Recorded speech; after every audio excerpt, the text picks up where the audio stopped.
again. Welcome back to Chats with Jack. I am Jack Talcott.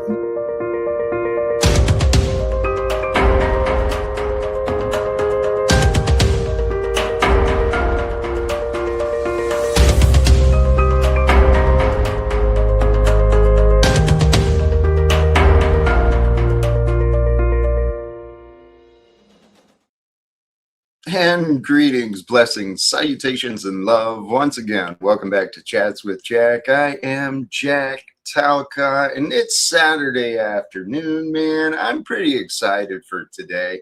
I'm feeling good.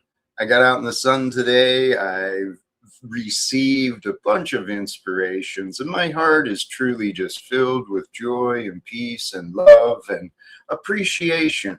Sincerely, true appreciation to all of you.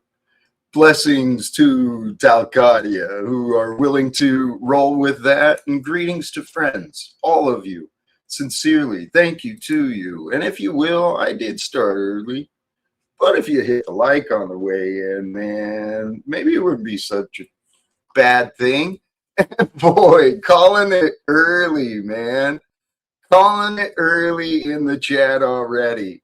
It'll start early and it will be a drag stream because drag team, maybe 3 hours. I did start early. Where are we going to go? What is the day going to bring? Mike Ball, Insane Wheels, shout out to you, and Mystery Mastery for sure. The drum rolls coming and the birthday dab for me. Thank you. Holy man. Holy cows. You know, sometimes early is better than late. Sometimes it's better just not to show up too. But you know, Alexander, I'm grateful you found your way here. I'm grateful for all of you who truly join with me, whether it's in the live stream, on the panel, in the chat, or if you're just tuning in at some other time. I really do. I appreciate all of you. It seems to me, I thought I had things set up. There we go. In the background today is just some peace and love, man. Peace and love and a little cartoonish version of me. And in the thumbnail, this reminder for us all, where love is remembered, fear disappears. Isn't that a beautiful thought? Where love is remembered, fear disappears. Because it really is true. What life is, it's just a series of remembering and forgetting things you've learned. As we go through time, we experience, we hear, we read, we witness. Go through life, you can't remember everything. You got to let some things go. It happens naturally with our biology and our chemistry. Who knows the energies, the qualities of our body.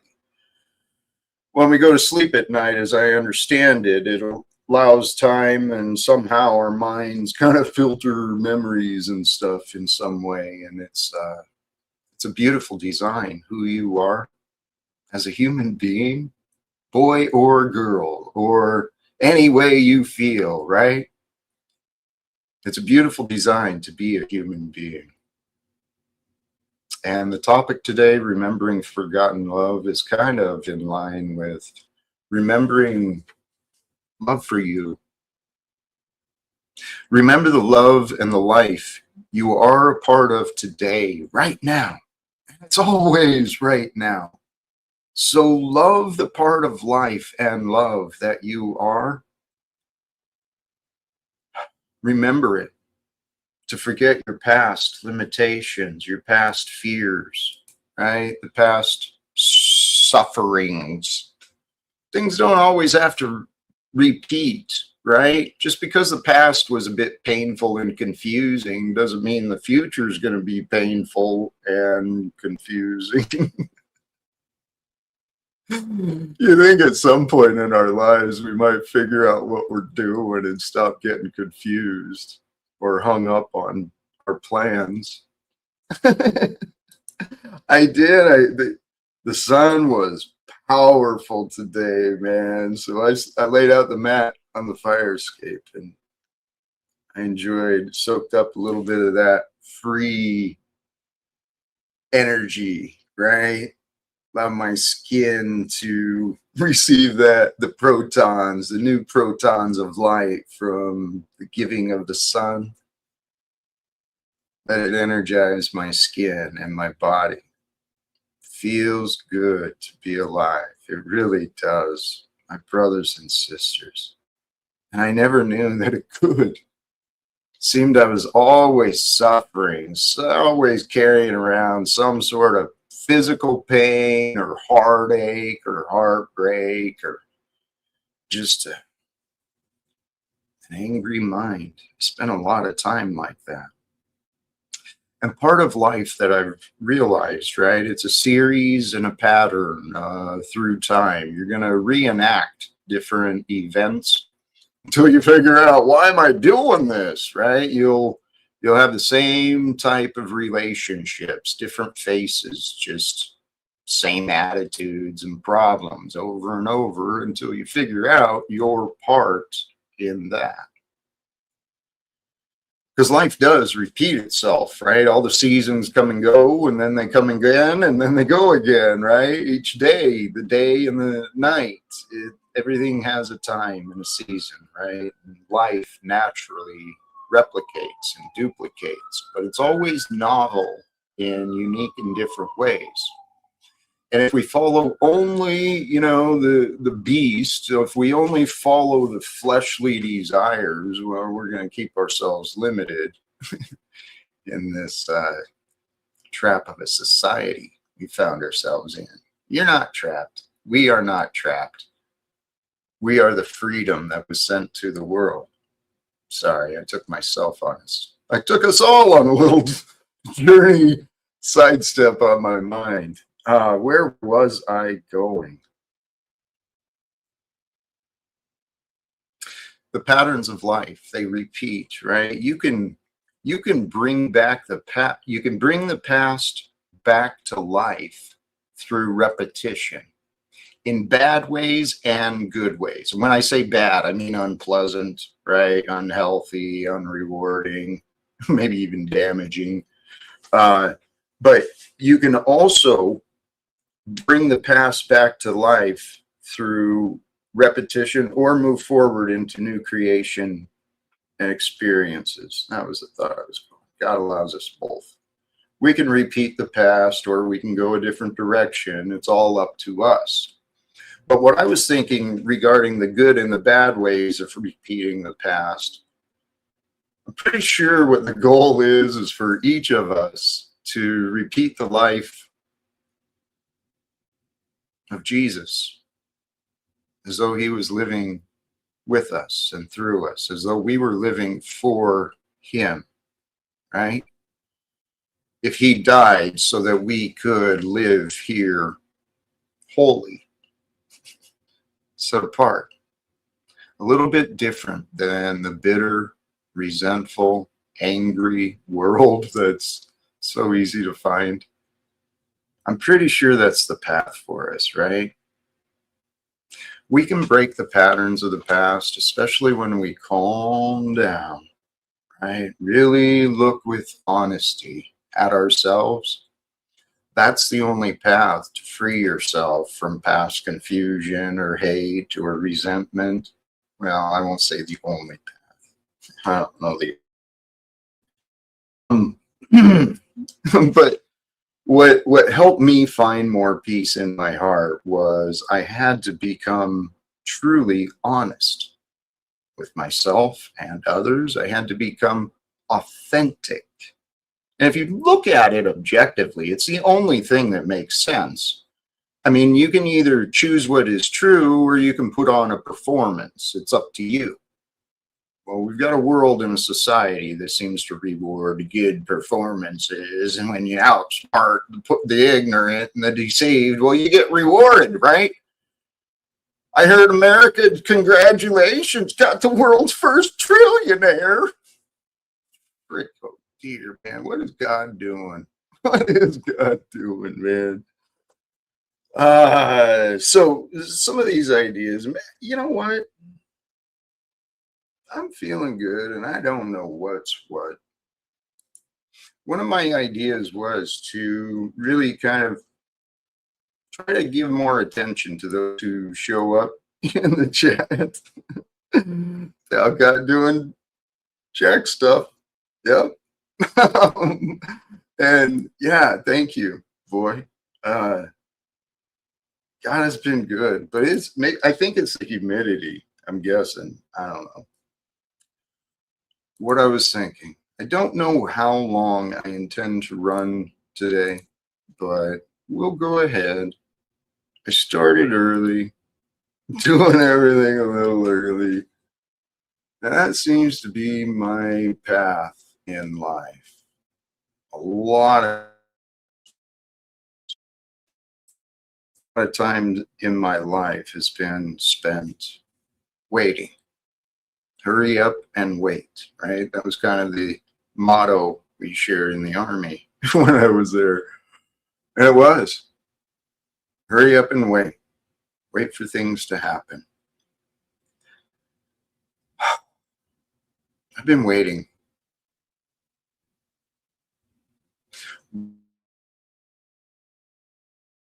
Trying to find opportunities to serve.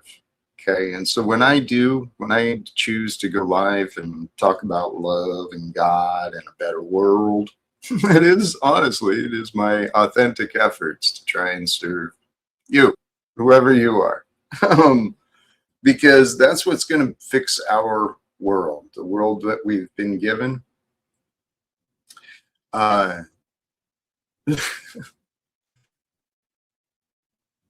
To fix the world we've been given, we've got to start with ourselves, right? When you become whole for yourself, no longer limited by past fears or apparent conditions, right? When you've got this absolute love for life and the life you are, you want to live that to the fullest. It really is the only thing that makes sense. Why would you not want to live your life to the fullest? This human experience, there's so much to discover. There's so much to do. There's so much to learn. Why do we waste so much time? I heard it pointed out the other day, since my childhood, for sure, we'd gather around together, we'd watch the television and, watch pretend realities happening while right outside the window all around us, reality is happening. And what is humanity waiting for? I think a lot of people are waiting for different things, particularly through some of the teachings of the churches. But I'm here to tell you, brothers and sisters, if you can believe that Christ, who has risen, is with you, is for you, now, not later, right? You can live with his love, the divine love. I got faith that you can. I've been trying to figure this out for myself, but it feels pretty right to be with love or not to be with love. How do you want to spend your time today? Brothers and sisters, I am so glad you are here because I am, what do I got? You got me and probably others blocked. I'm sure you haven't checked your block list. It says Snafu. Yes, Snafu, you are still blocked from the chat. I'm pretty sure you're not blocked from StreamYard, and you're not blocked from my phone either. We've gathered together, brothers and sisters. In this life, God has gathered pieces together for us to become. And just like God, we've gathered pieces together for us to become. I shouldn't say that's what God did. I don't know what God did. The universe did. The universe took the pieces of the mother and the father, and then all the food they consumed, or the mama consumed especially, that became the body, and then the body comes out. starts getting told all these names and definitions, and next thing you know, the child's an adult who thinks he knows it all. I did that. I became an adult who thought I knew it all. And I did. I knew enough to survive, but that's what our society is doing. Our education system, it seems to be, it prepares children for the workforce, which is what the industrial design was for, right? But how long do we need to focusing? How long do we need to continue focusing on job creators, right? Workforces. How about we start changing directions towards living, growing life, nurturing life. To nurture life, I guess there's a wisdom to that. But it seems there's a lot of wise people here on earth. There's a lot of people waking up, right? Waking up and exposing the truth so others can wake up and see the false reality that has real human beings killing each other. It's a sickness. It's really kind of demonic. It's actually evil. The fact that Elon Musk we got a trillionaire. If I'm not mistaken, that's a millions. It's an absurd idea for an individual. Hey, I said earlier, I am truly at peace. Got a guest in the back. We will explore it. We'll see how it goes. Stephen, welcome back. Hello, Jack. How are you today? I'm blessed. I'm blessed to be me, dude. Truly. Well, that's good to hear, brother. I feel blessed as well. I'm not a trillionaire. Actually, trillionaires make me feel poor somewhat. That's a lot of money. Do you think it's too much money for one person to have in their possession to control that much wealth? It's not for me to decide, but if we look at the facts, it's all manipulated, and to a great part, the inflated value and cost by what it looks like so far is going to be shifted to those hardworking people who have retirement plans. It's just a big fucking Ponzi scheme. The entire money racket, it's all made up. It's all pretend. Elon Musk knows how to pretend. So does Donald Trump. Who do you think's better at pretending, Musk or Trump? Does that matter? Well, that's just a curious question. I don't know if it matters, but I'm more concerned about what is the human species going to do about the state of the world. Are we just going to sit around and keep making fun of others and what? Good question. Well, they make fun of us. Trump and Musk, in their posts, they make fun of the people. And so we should make fun of each other like you've been doing? No, I think we should throw them in dungeons. We should put Trump and Musk in a dungeon.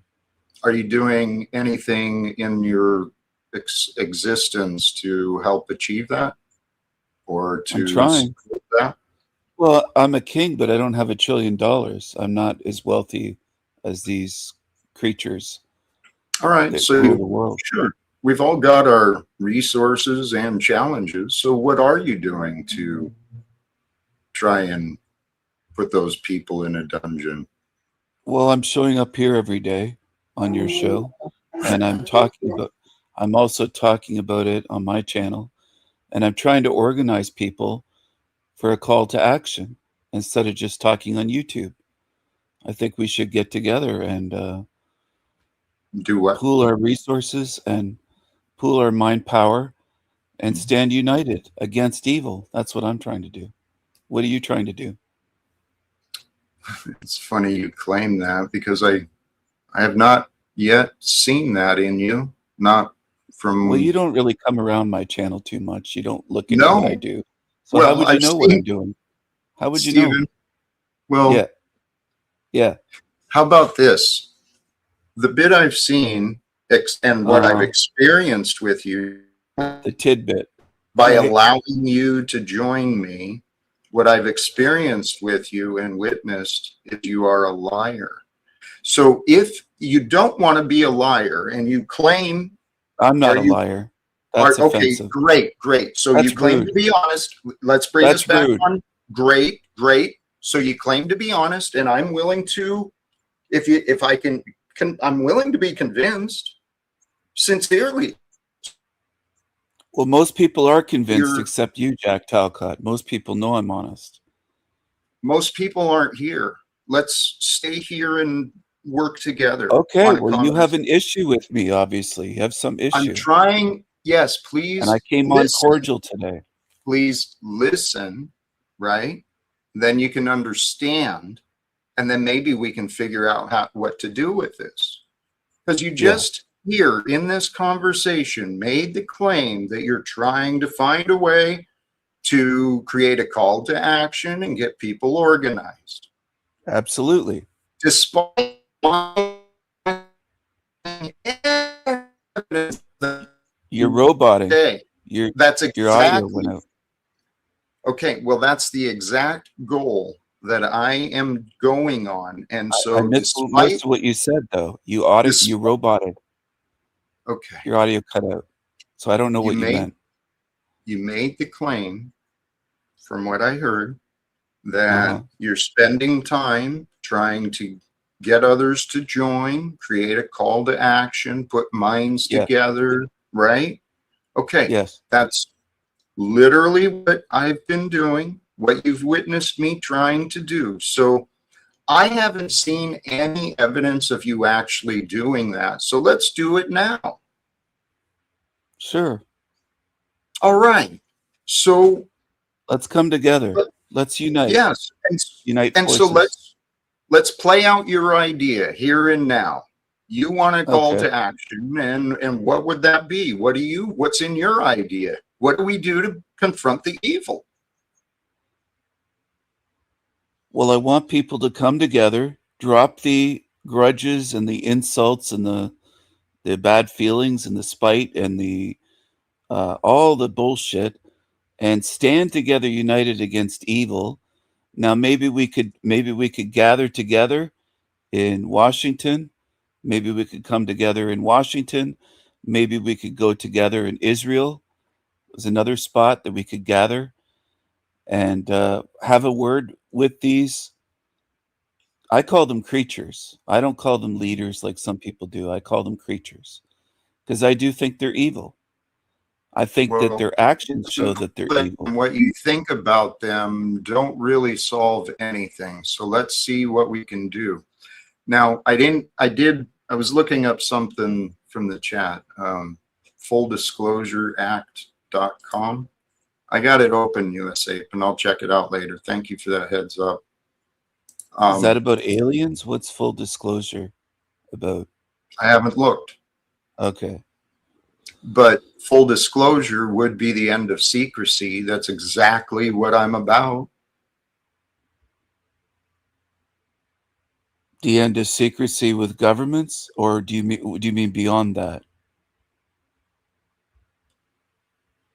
Well, let's start making sure that the truth is known. That way, we don't have these people in positions of wealth and employment taking advantage of and exploiting the ignorant and the misinformed.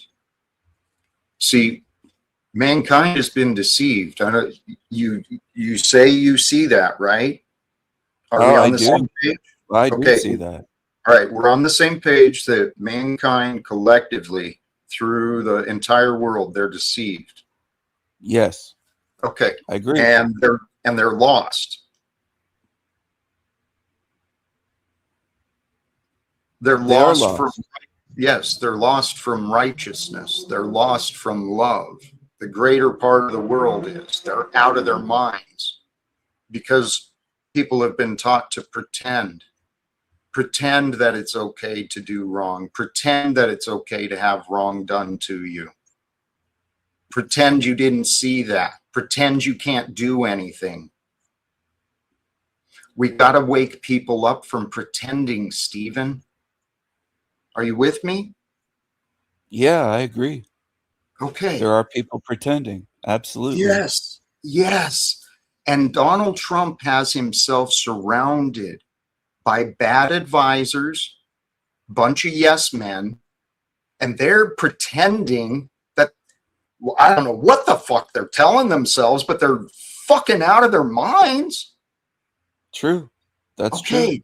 Okay. So I believe the greatest impact towards helping the world recover from this state of self-destruction, it's going to be through the White House and Congress here in America. Now you in Canada or the US? I can't remember where you are. I'm just outside of Detroit.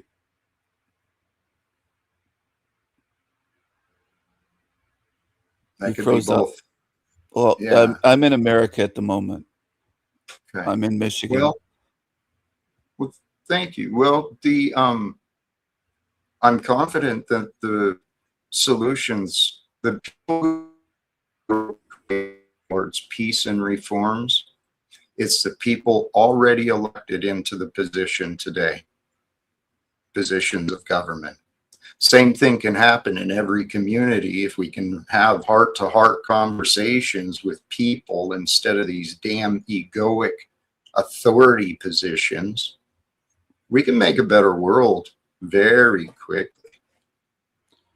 Do you think that through the power of the people, we could put pressure on them to change things, the ones that are in position? If we can get their attention, anything is possible.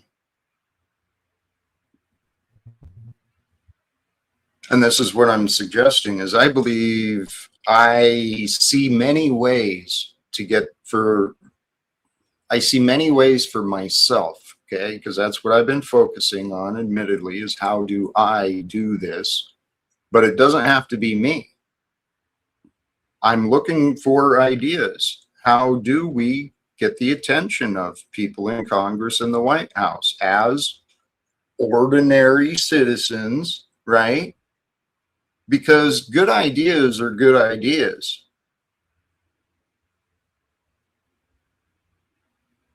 Yes, good ideas are good ideas. I agree with that for sure. Do you think we could use people in different countries like Trexty in Ireland and some people here that might be from Europe to, It's a worldwide solution. yeah, I've yeah. spoken to people in many different nations and tried to share these ideas. And Well, I've asked for support from people outside of America because it didn't seem like America's gave much of a shit, to be honest. yeah, that's unfortunate, but the to spread the ideas, it also takes the help of these people. This is God's. What's, I'm sorry, I missed you. Oh, you broke up a sec for like 10 seconds or 8 or 10 seconds. It roboted. I couldn't really make out what you were saying. I was saying that we need the help of these people, including the ones in chat, to spread the word as well. They have to do more than tune in and listen. They have to talk and spread the word and talk to people in their families and spread it by word of mouth, one by one, five by five, 10 by 10. And that's how you can reach millions of people. So some of these people have to do more work themselves rather than just kind of lackadaisically tuning in and they're not participating. If they would spread the word to their own families, it would help out. Yeah, we can certainly encourage everybody. This is my suggestion. Here, this is the.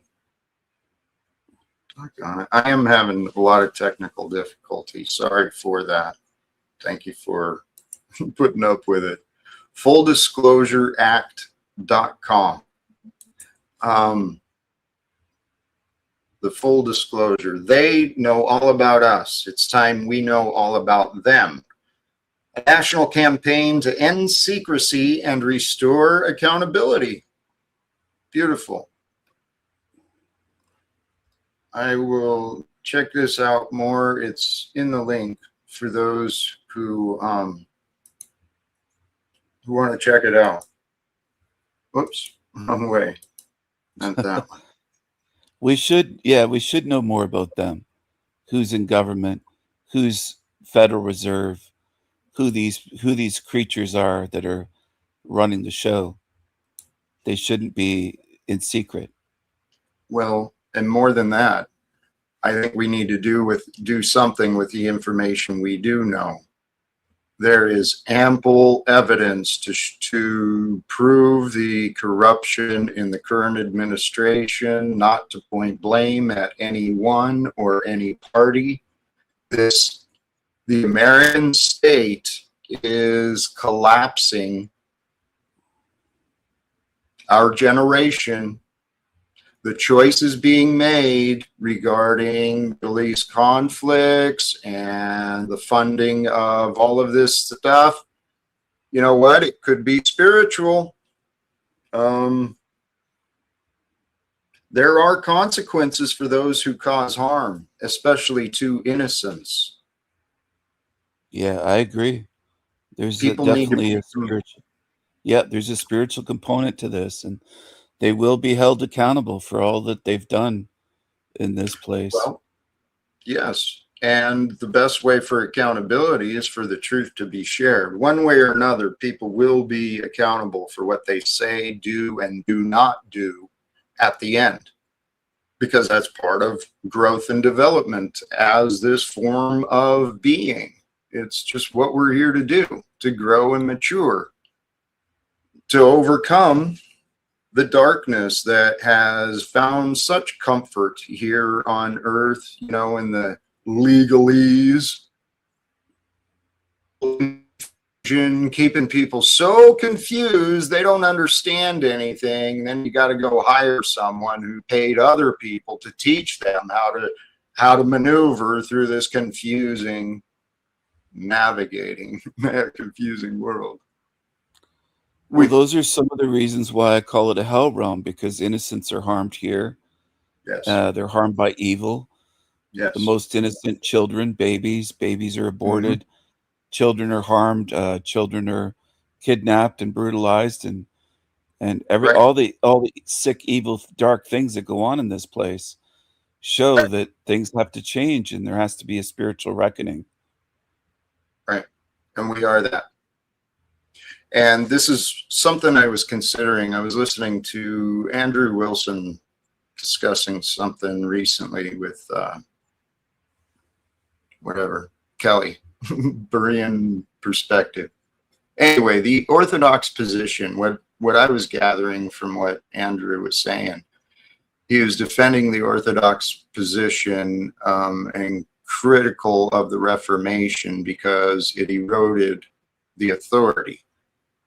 Well, for those who are taught obedience and authority, you can certainly go back through the past to find generations of that. But that's the problem. If you look to the past for answers today, you can find excuses for destruction of innocence. I mean, that's what this entire money system is. So Jesus was the ultimate sign of the destruction of innocence based upon mankind's fallen state. But the examples are unlimited. You just gave a bunch of them, Stephen. By choices, mankind is choosing to remain collectively ignorant, apparently, from the solutions that could help save human beings. I don't get it. I don't believe that. I believe there are solutions to end the wars in Iran and Gaza and everywhere Israel's fucking destroying. Excuse me.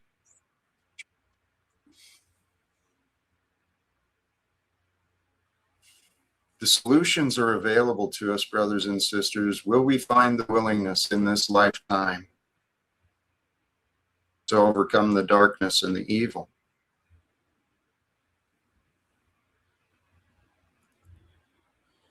I prefer solutions to excuses.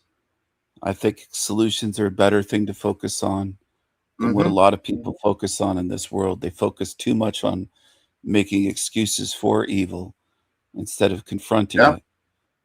yeah. So there's a lot of people. I mean, look at our news and many, many, many others reporting on bad news. What does that do? Spreads awareness of bad news, right? And I agree. The human species, especially here in America, and I'm guilty of what I'm identifying. Okay, I learned how to overcome my past patterns. But a lot of people I see, it really is bread and circus. It's the same tactics of the Romans. People have been conditioned to work hard, and in their rest, they're just recovering from the work. And while you're waiting to go back to work, what do? You sit around and blame and complain about how hard you work and how there's so much to do. Let's stop pretending, brothers and sisters. Love is really the only thing that matters. Lately, you're seriously in denial, dude. You're welcome to click the link for sure. There we go.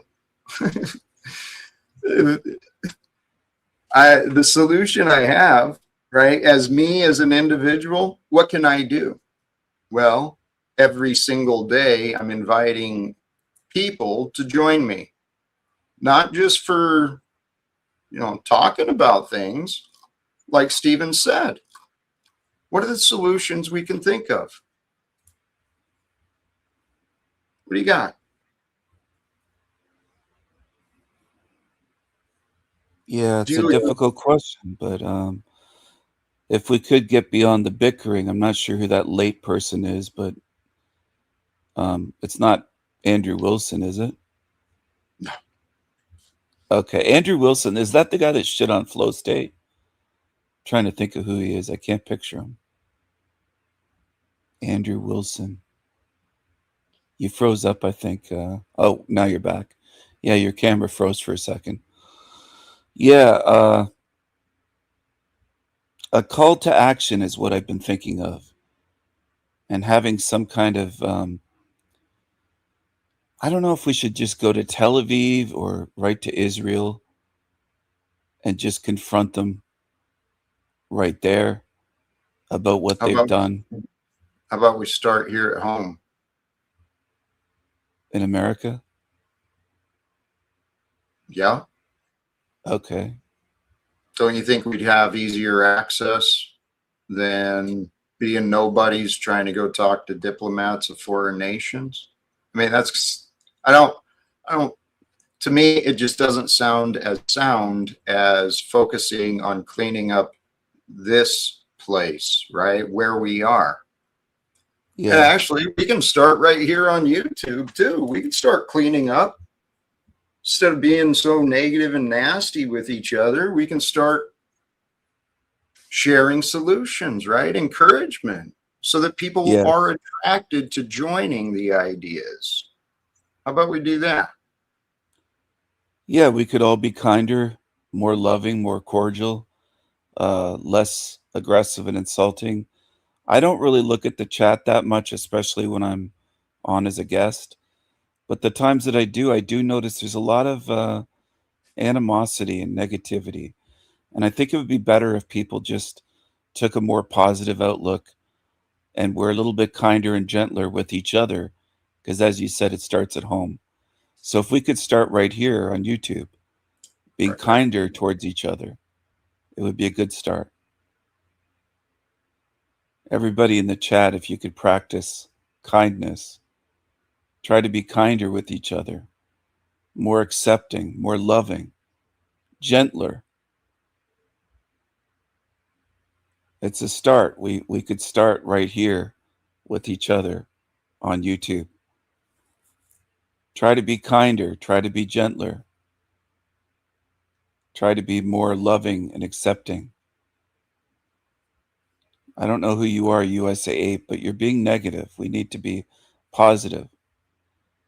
We need to be positive. I know you don't know about me, but a lot of you people don't look at my content. You judge me without looking even into what I do. So it would be good. Oh, Okay, go ahead. sorry. Yeah, let's not.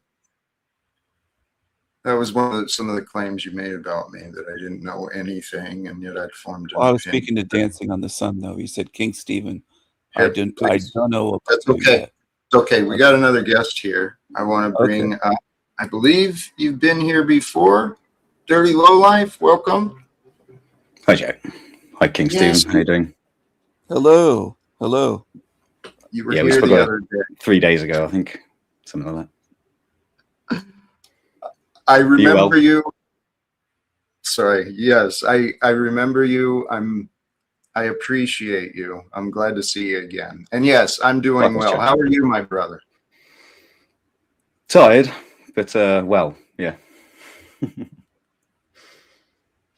It's, what did I hear? Yeah, who knows? Life is this fascinating journey.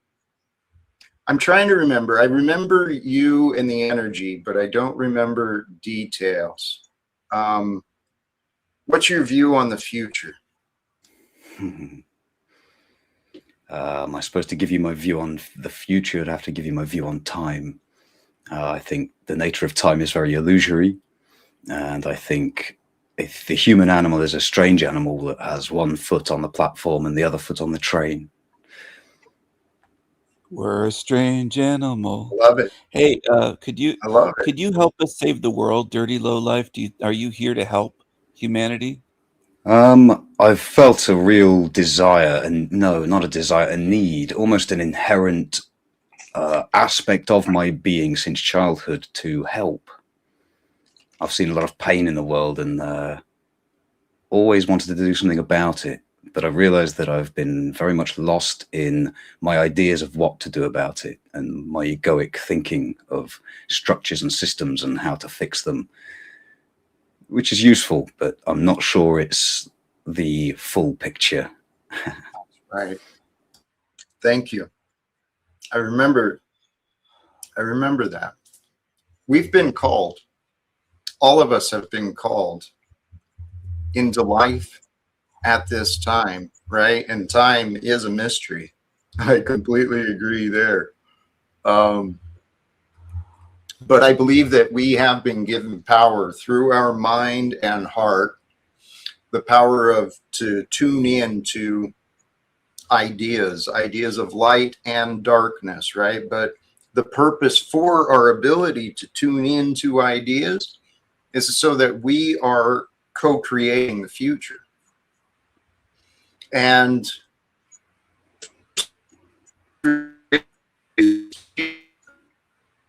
what is within us,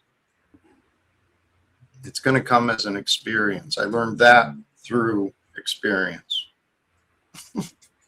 I missed a bit before within us. You roboted again. Your audio like cut out. Hey, thank you.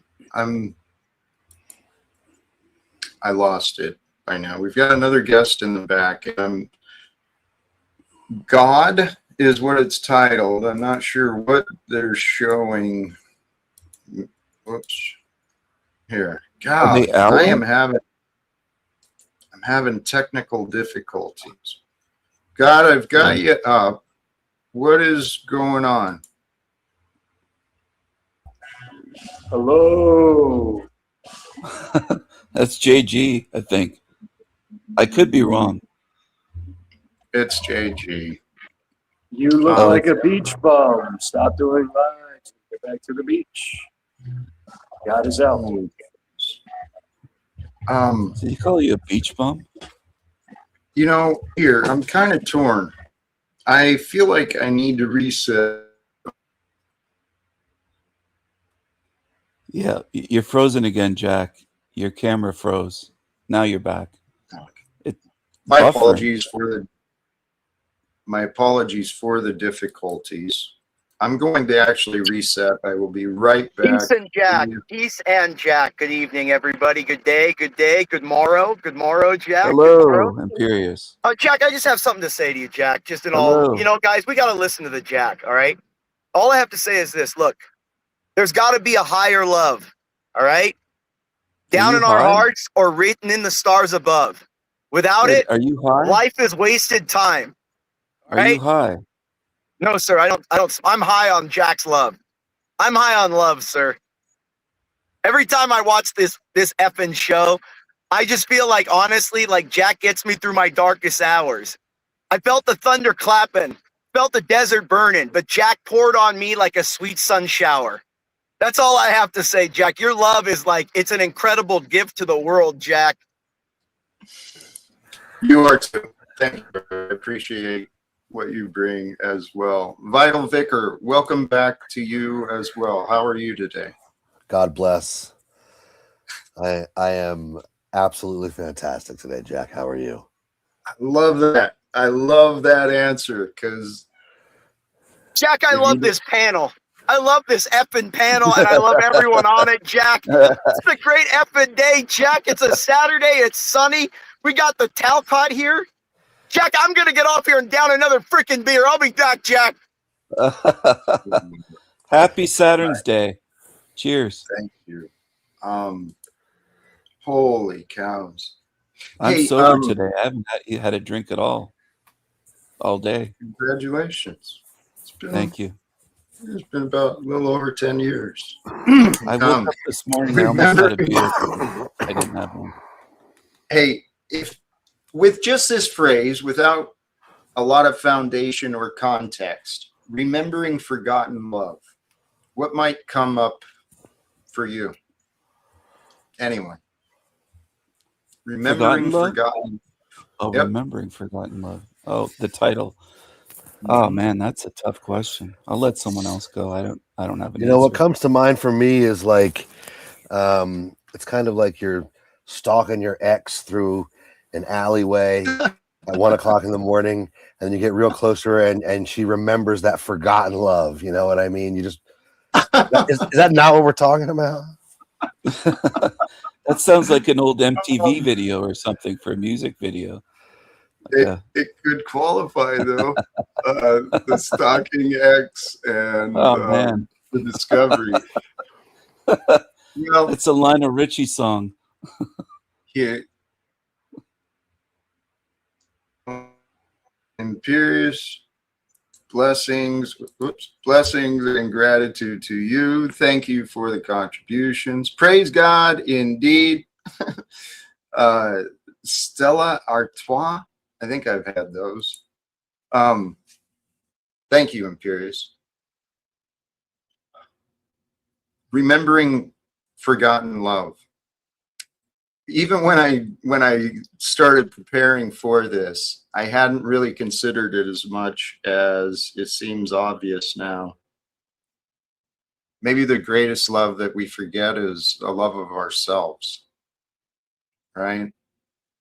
Because we're told to sacrifice ourselves and to give so others are better. Some forget the love of life. They lose the love for life, and they forget, and they're just existing. They're not loving the moment. I did. Yeah. Oh man, you did? Oh yeah. I spent a long time in an autonomous sleep. Is all I could describe it as, mechanically, without the childlike wonder for everything. Hey, in the pause, let me jump in here. Thank you. Andy, sincerely, your continuing support and generosity. If you will, please share a link for this. I'll be having a conversation about the origins of Yahwism / Judaism and the correlation between Judaism and Mesopotamian mythology at Objective Objective Ethics YouTube channel at 7 p.m. Eastern Time for those interested. And I actually am. So please make sure and share the link, and maybe we can forward over that way. That's not my cup of tea, but I want to commend Andy. He's been a wonderful contributor here. I really don't look into that stuff, but Andy, you always support the Jack Talcott show, and I think that's really good of you. I have no idea what your link is about, but I still support what your support of nature in a non-gay way. I'm not calling Andy gay or anything. He's a lover of Jack in a platonic way. I meant to say is probably a better way of phrasing it.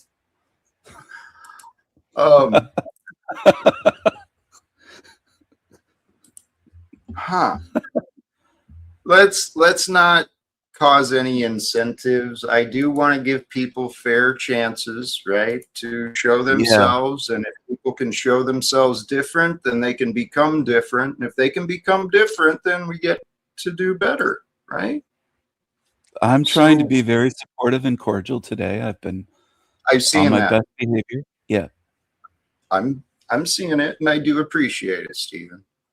And whoever that anonymous person is in the chat, I want to extend my love in a non-gay way to the person that wants to kick me off the channel for $20. You got to do better than that. You got to give $200. Give Jack $200 for 3 days, and then I would accept it. If you sent a $200 donation, then I would willingly leave. I think Jack could use that money, and I think that would be wonderful in a non-gay way. I would most.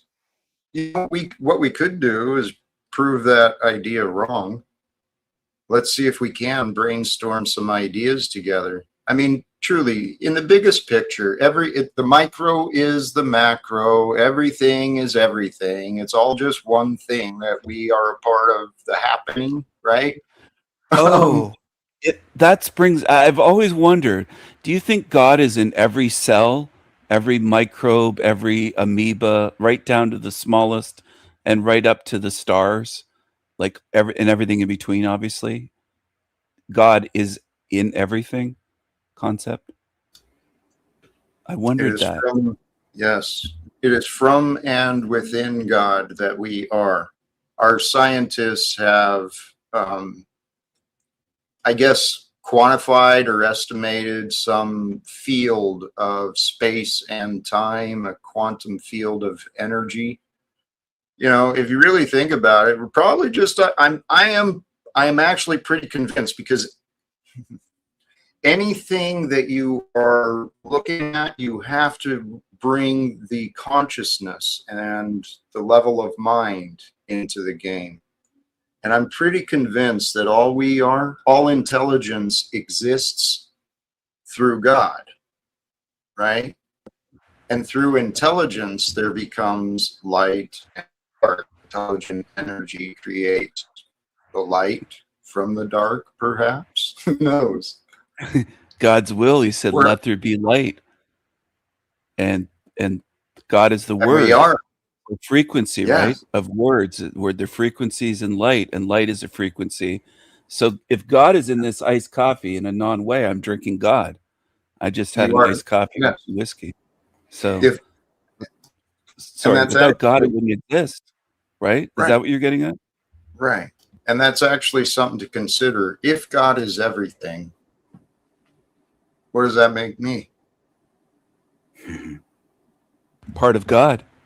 Like a fragment of God. It's like we're all fragments of God in a fractal. If I may, I think I take it further in the sense that to look for God in things is part of the illusion. God is that which is. God is that which is the truth. And I don't mean truth or a truth or that which is true. I mean the truth, singular. Truth. The truth. The truth. And the truth is beyond the things. Yes. You could even say God is full stop. Like you don't even have to say God is everything. Right. God is, right? Yes, And that is, and yes. and when somebody asked God what his name was, he said, "I am," in all capitals. I guess I am. He didn't have to say, "I am this, that." Just I am. It Beautiful. just all encompassing. And that's the message that the saints were trying to share, right? Many of them, Yeah, at least. my mom God named me is. after a saint, Jack. Saint Stephen, the first saint, and a king, King Stephen of England. But also the first saint, the proto martyr, is Saint Stephen, the very first saint. So you're right. My namesake is Saint Stephen, and I do feel like a saint because I am That persecuted a lot wasn't in this realm. right. Well, you don't speak or move like a saint, Stephen. You've got What? you got some growing to do. Oh, Jack, that's Well, hey, that's this is just that's, from my experience. that's Maybe hurtful. Oh maybe you're man, flawless elsewhere, but Jack, well, we're all on this path uh, of I'm development. disappointed now. Well, don't be disappointed in Well, I yourself. came Just here do for better. fellowship, brother. I'm here not to be insulted. I do move like a Oh, saint. right, I right. was named after a saint. I understand, Stephen, but here again, this is something I've learned, and it's the reality. Do you want approval or peace? See, Peace. because when we I'll find choose peace peace. with truth, amazing things can happen. Peace with But truth. That's what I'll choose. I'll take the hits if I have to. thank you, because authentically, I've got mixed feelings on you. I've told you this, Stephen. I I know mean, you have, and and yet I still come and I keep reaching out and I keep trying. I'm and here all the time being supportive. somewhat, and I actually do have faith. I have faith that you can prove others wrong, right? I I believe can. that you Yes, can. We I can. can. You and I can probably get along as long as we don't pretend and we just stay Well, we're all authentic. one, Jack. We're all part of God. We're all pieces of God. God is in all of us. Even in some of these Well, assholes in the chat that are yappy and here, rude, God here, is in let's all of us. and think that through. I mean, I was meditating on some of these ideas a while back, and it made sense to me. It is not my choice I live, it's through the will of God. I lived through the things that I didn't want to live through, right? Well, And Jack, you feel like a lot of people have judged you without knowing you, and I can relate to that. I can relate to that. That has do happened you with make me on the internet. it easy or difficult to Don't know you victim don't? blame, Jack. They judge me without knowing me. I'm the victim here. Well, But, there's no but I'm reason not. to claim a victim status when you can All be right. the hero in your journey, I'm the right? hero then. I'm not the victim. It's okay. Either way, And I'm cool well, with it. Stephen, you Yeah. probably might want to look at what I had to look at. What Uh-huh. our ego does without realizing it will make it difficult for people to want to be around us. Our I don't think I have much of irritability, an or ego. I've dropped the I know, ego.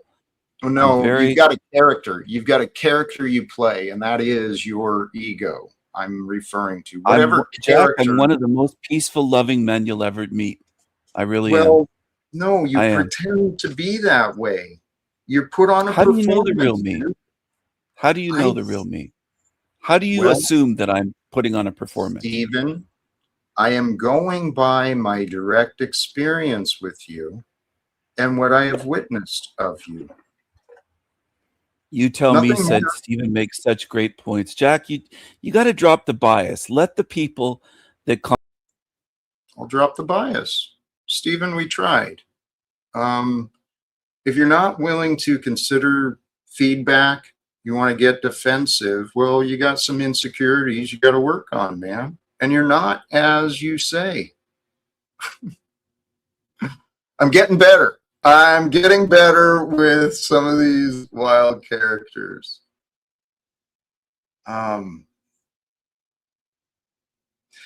Actually, along these lines, something I was doing earlier, I was meditating on compassion. And I encourage anyone and everyone out there who's willing to just spend a few moments in silence, thinking about, contemplating, wondering about compassion and mercy with yourself and with the world you found yourself in. Because if you can find compassion and mercy for yourself, boom, forgiveness is the only answer, right? It's obvious when you're compassionate and merciful, which love is and which God is, right? I didn't believe that for a long time, and I still don't know if I can prove it. But I have faith and I trust that as it was written in the scripture, right, the true loving words and what Jesus spoke, I truly believe the God of creation and life, it's the only thing that makes sense. It wants mercy and compassion. It allows the guilty to harm the innocent, though. I mean, that's what we do to ourselves. I did that a lot. I didn't realize I was harming the innocent version of me by choosing to make excuses for my drinking, make excuses for my diet, for everything, man. That's one thing. You got a creative mind, you can come up with a lot of excuses. And I found plenty. I don't know. Hey guys, please let me step back and welcome you. Any thoughts, updates, things on your heart or mind? Yeah, I've got a couple of questions for you, actually, Jack. Please. Well, the first isn't really a question, it's more of a reflection, and I'm interested in your thoughts. Since I've been coming on panel shows, I've noticed, I'm going to say, two major forms of projection. And I only notice this because I have it in me.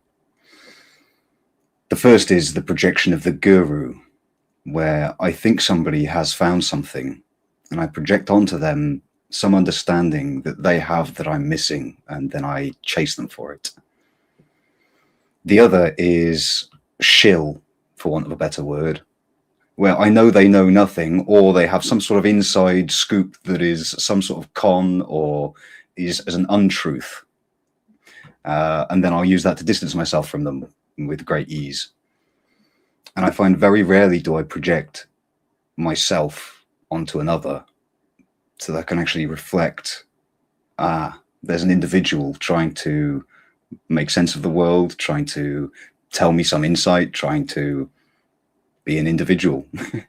And that's almost the hardest thing to project onto somebody. And I see it a lot in the chat. And since I've experienced it the other way around, it's suddenly become very, very visceral, very immediate. And yeah, I just wonder what your thoughts on it and how it plays into what you're trying to do here, and the whole idea of finding love again in yourself, of not needing to project all these things outwards because you see them for what they are at some point. I don't know. I love that question and the observation, because it's something I don't know if I put the words together on it, but I get what you're saying. And as far as myself, people are going to say what they're going to say. My hope and my goal truly is not to be a guru. That's not what I want. And I'm not trying to mislead anyone. I'm truly, I'm hoping to be relatable, honestly. You know, that I'm someone people can relate to and understand, and because what works with me, I hope it'll help others. But it seems to, because here we are, right? All of us. Vital Vicar, you haven't said much. You're welcome to join in anytime you want. I'm just popping in and out. Respect. Thank you. That's right. You listen in the background, you mentioned, if I remember right. The little bit I've witnessed and caught, it sounds like all three of us here, we're examples of men alive today who are trying to find our way honestly, authentically, and done some work on ourselves. I'm making assumptions, but based on the quality I see, the awareness and understanding, seems to me what this world is for. It's to create challenges for us that are unique for each of us so that we figure out how to get along and we figure out how to overcome things. But I truly do believe, guys, it can be explained in so many different ways, but without religion, God showed the world the answers through Jesus. The answers are to love one another. But if you don't really love you, how do you love anyone else? It's not healthy that way. That's what I experienced, right? And so part of this remembering forgotten love, it really is an inner journey that I want to point people to, right? Look within you, your relationships, your patterns of your life. Look at your home, your routine, and where can you grow more love for you? Where has love been forgotten for you? Namaste, TFOA, contributions. Thank you so much. And it is a great day to have a great day. And it feels good to feel good. So let's share those things, man. Great days and feeling good. What if the whole world was focused on growing that together and apart? Because we all need our retreat time where we got to withdraw and go into seclusion and recharge our batteries. I know I do that a lot. I didn't understand how important it is for a human being to actually pause from the distractions, put the phone down, turn the television off, maybe even mute the radio. Just go sit and listen to a tree, right? Go sit by some water. I The river envision. speaks. What's that? The creeks? The river speaks. Yes, they do. And there is healing for us when we intentionally, consciously, right? Through our will of mind, we ground our being, right? Being present.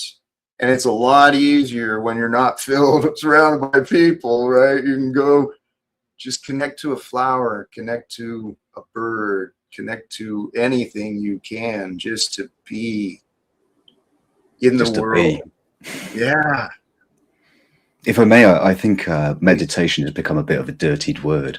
I came across an interesting description of it being intentional resting. I love that. Which I've really come to appreciate. But it's not doing nothing, it's doing something very particular. And that thing is very little, almost as little as possible. Yes. Now, I used to say what I was doing was resting when I was watching TV, when I was drinking my booze, and, you know, that wasn't resting. But no, that's unintentional resting. Yes. Almost accidental. Whereas intentionally resting is with conscious intention. Yes. Yeah, absolutely. And that's where I think some of those ideas of the body scan, right? Take your awareness through from the crown or start at the toes, and you just work your way through, relaxing, resting. And actually that would be, yeah, conscious rest, including the mind. That is really the important part. This actually, holy cows, this is absolutely the truth for me. Meditation is the Here, here. path. Led me back to me. And along with that, there's that, I think it's a Sufi quote. I searched for God and found only me. I searched for me to find God, right? And that meditative path is the path. It's the way. Stunning. I can envision the world of the future where children are educated differently, where our entire activities are redesigned. Because right now, here back to an earlier idea, remembering forgotten love, our governments and politics and economics are heartless. Love has been lost between the people and the government, right? And there's love lost between the chase for profits. So I believe that if we can find a way to get the attention of people in Congress and the White House right now, we've got everything we need. Everything we need is available to end the wars, end the secrecy. Ending the secrecy exposes the corruption, and then together we can all be authentic. We don't have to perform anymore. If I may, Jack, Please. can I ask you my next question? Yes, sir, please.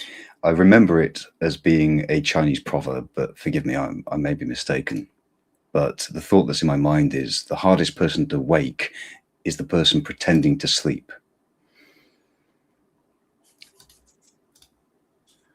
Yes. What if the hardest person to remind of something is the person who's pretended to forget?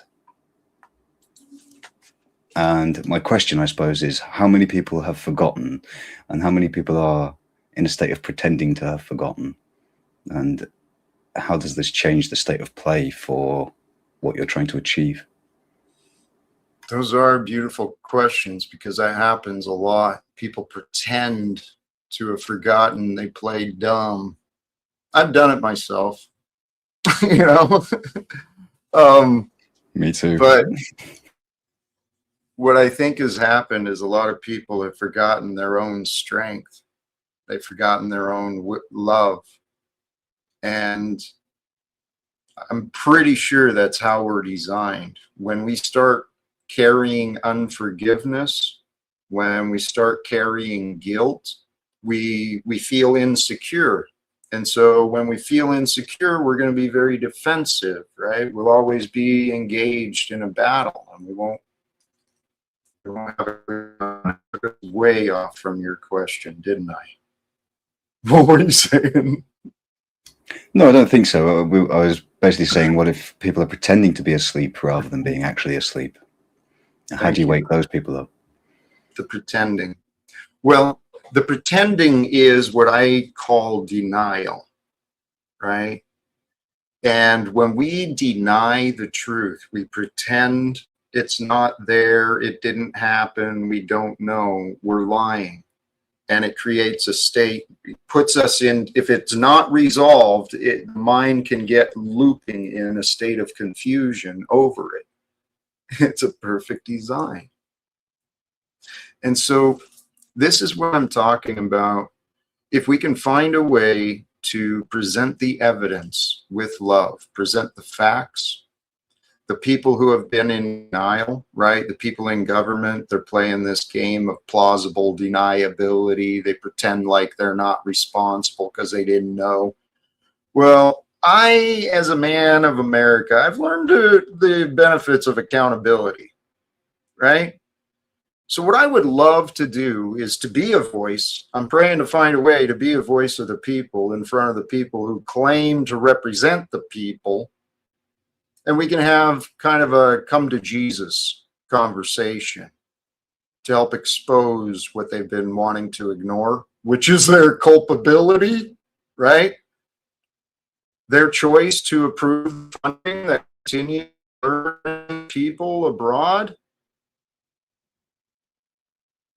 I wouldn't want to face God with those choices within me. And maybe we can help them. Maybe we can give them a chance and support their repentance, right? Working with the people instead of against the people, protecting the whistleblowers, protecting the creative solutions rather than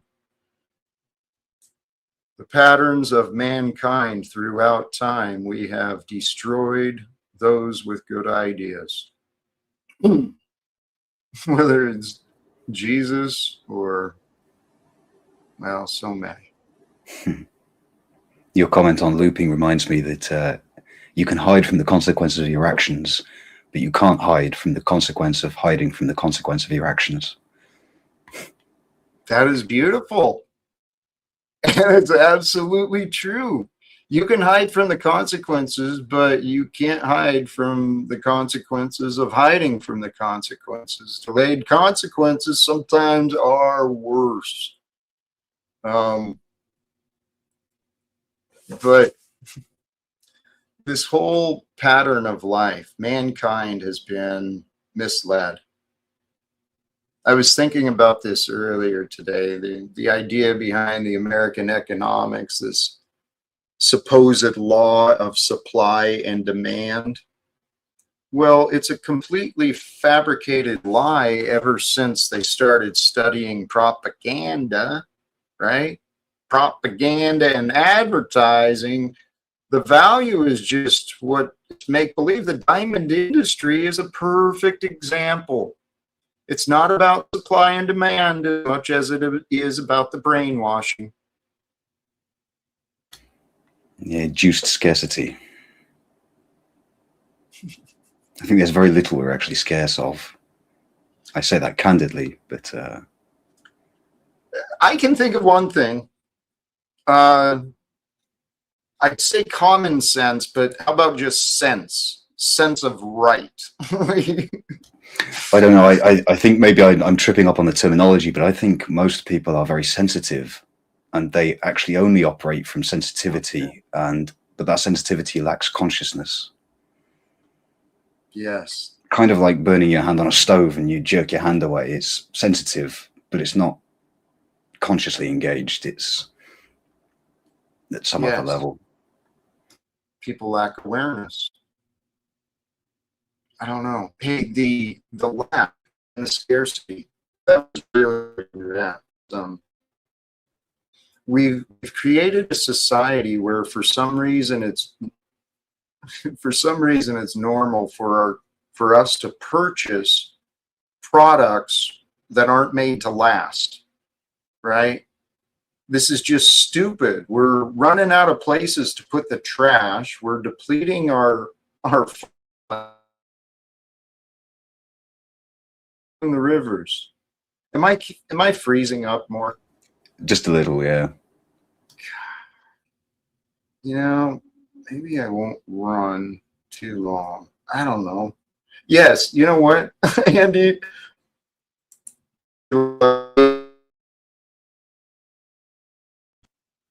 I'm grateful you're here for sure. Thank you. Me too. Tell you I'm what, grateful I'm here. are you comfortable talking? Depends what I'm talking about. Well, if you happen to duck off a minute. If I was to restart my computer, would you maybe share some of your experiences or growth, anything like that?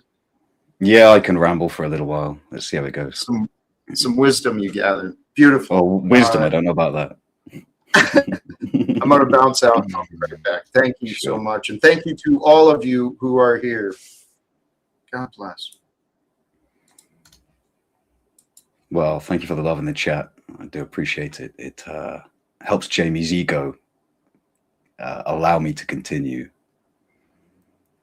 I think it was Trexty earlier on mentioned about she referred to herself in the third person and it felt very uncomfortable. And I've heard people say that quite a lot. But in her mentioning of it, it made me realize that I often refer to myself in third person, somewhat as an exercise. And it basically would allow me to say something like,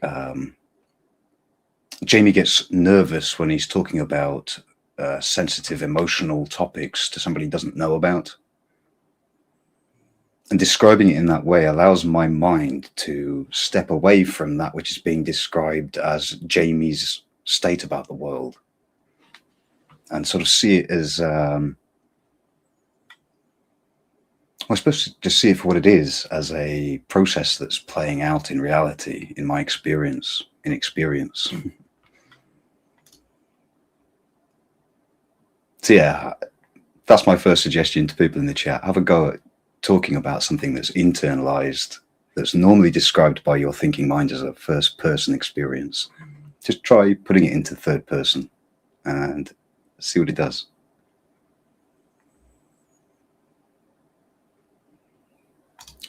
Yeah, I'm not sure how far to take it on now I'm piloting Jack's show, but I am a wanker and I do talk in third person, so maybe it's just that.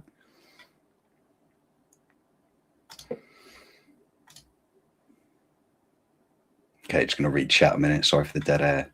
Does Dirty Lowlife have a channel? Dirty Lowlife does not have a channel. Dirty Lowlife is essentially a persona that I've created in order to, kind of like an ego. To my mind, an ego is an egg. It's an ego. And the egg has a shell. The ego is the sort of externalized structure that defends the essential part of the egg, the yolk, from the outside world. So Dirty Lowlife is really an ego structure that allows me, the essence, to hide behind this character. And the character Dirty Lowlife doesn't have a channel. I do have a channel, but I'm not going to publicize that just yet because I want to put a little work into it before I do. Thank you for the question, though.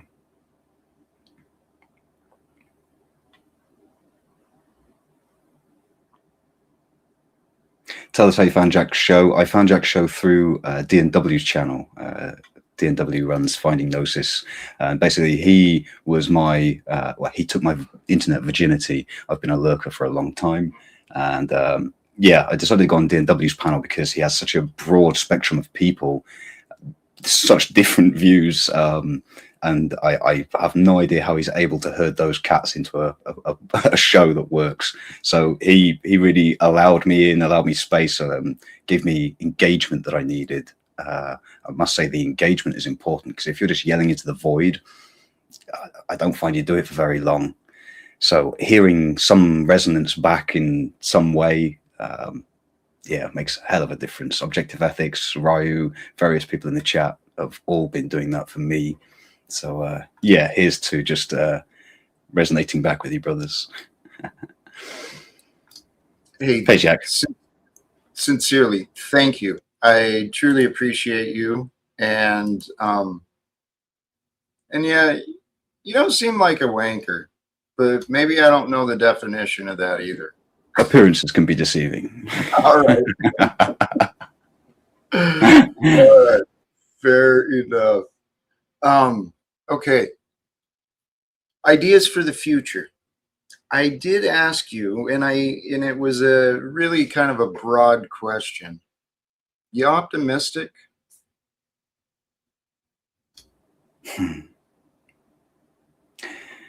Something in me tells me I don't need to be. One of me looks backwards and sees it all collapsing, and the other of me looks forwards and watches it all grow.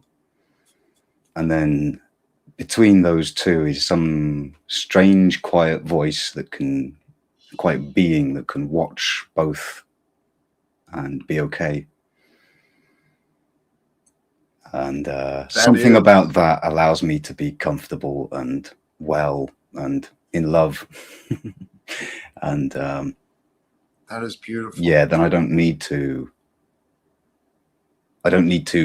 grasp onto some hope for the future, because I have a hope in now somehow.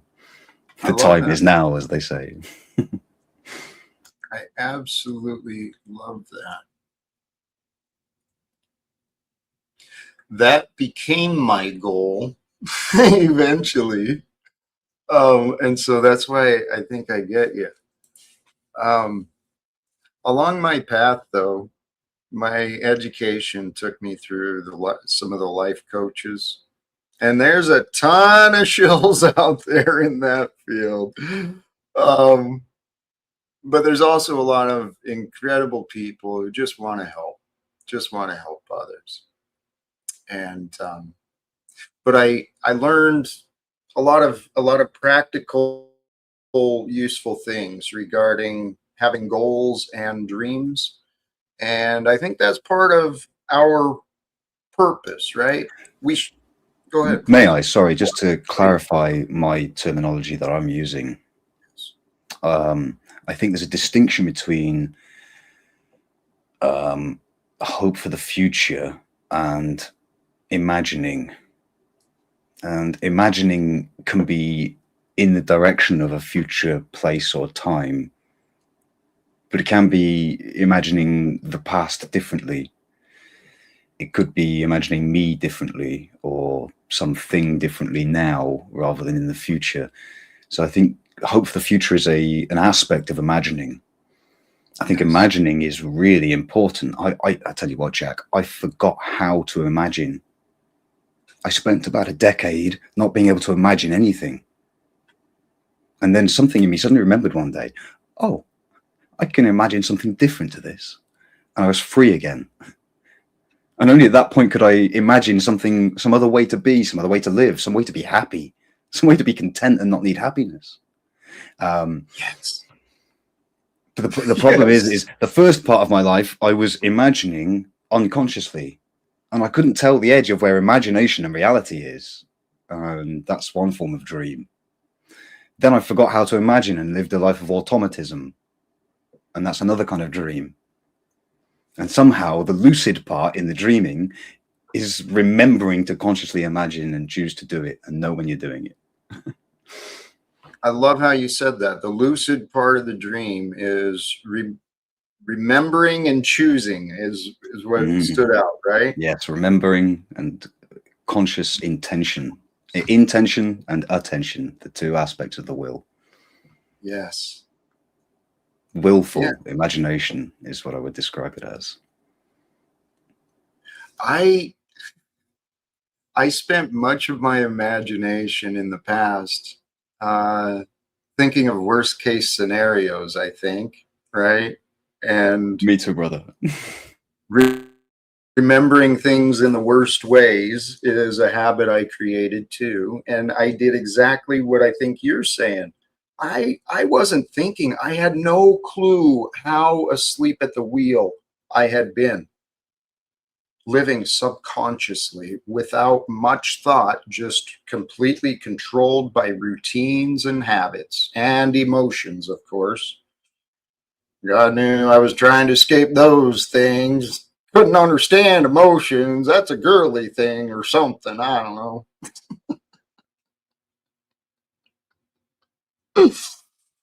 We literally drive ourselves nuts when we are dishonest. And then when we're dishonest, we drive others nuts with our dishonesty. And look, and then the world is given Donald Trump as an example of what liars can accomplish.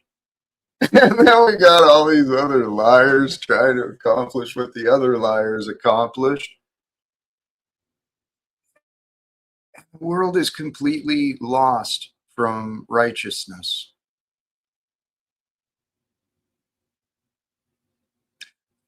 I am convinced that I used to think it was a small possibility, but I'm growing in confidence. We are the unifying force sent into the world. The world is being fractured right now in many different ways.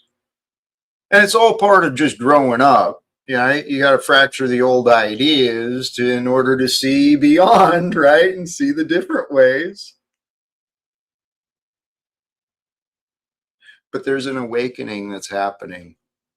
There's a lot of people talking about spirituality and consciousness, but there's a lot of people who are fooling themselves and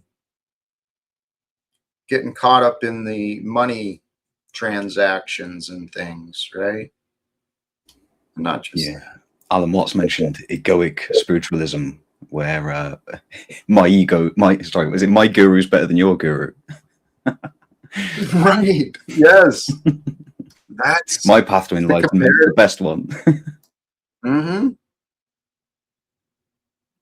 No, I just want all on the path to growing a greater experience with love. That's really what it's about, right? That was the result I found.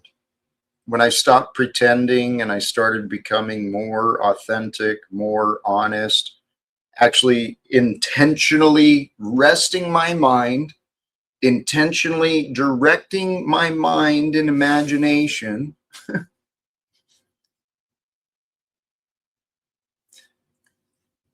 What I learned is that love is the way. Love is why we're here. I'm gonna take you on further, Jack. I think love is not only the way; it's all there is. It's almost like love is a ground of being, and all the other shit covers it up. And when you take away all the shit that you're imagining for yourself, what's left? Oh, Love. I'm in love with everything. And it really is. It's that direct and simple. For those listening, and if you can see it, when you remove all the shit, right? Love is the foundation that you're left with.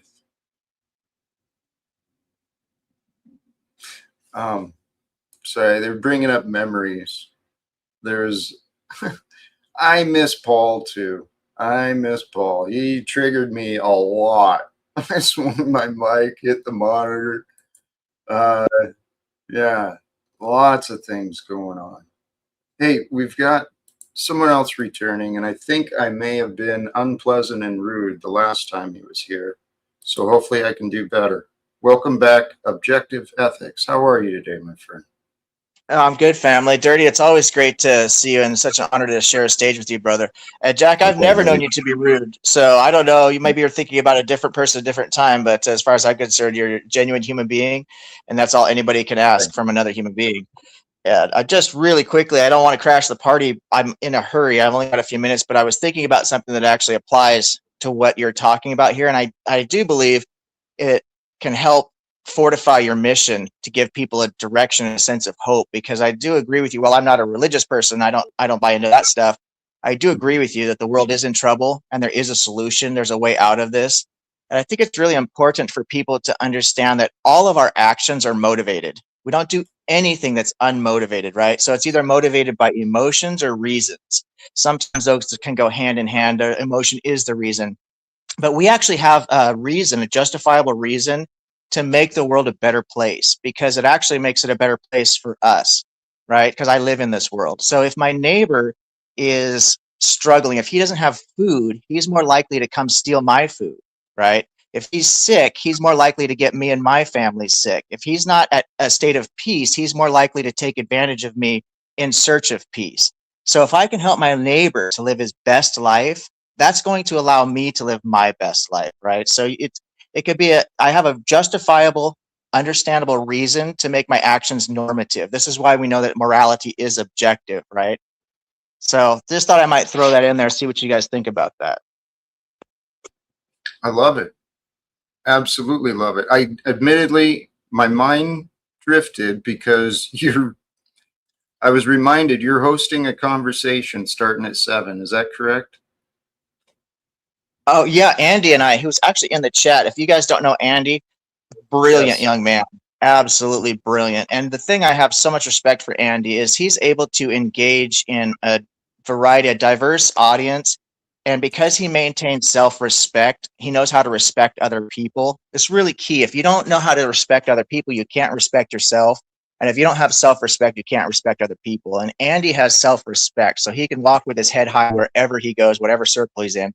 And he's also very intelligent. We're going to be talking about the origins of the Yahweh, the storm god, and how this god eventually became it's the god of the Semitic people, the Canaanites, and how it became the god of the Hebrews.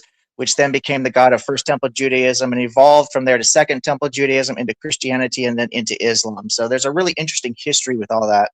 And Andy and I are going to get into that, talk about the role that Asherah plays and Baal plays in this whole pantheon. So for history buffs and people who are interested in that stuff, it'll be a fun conversation.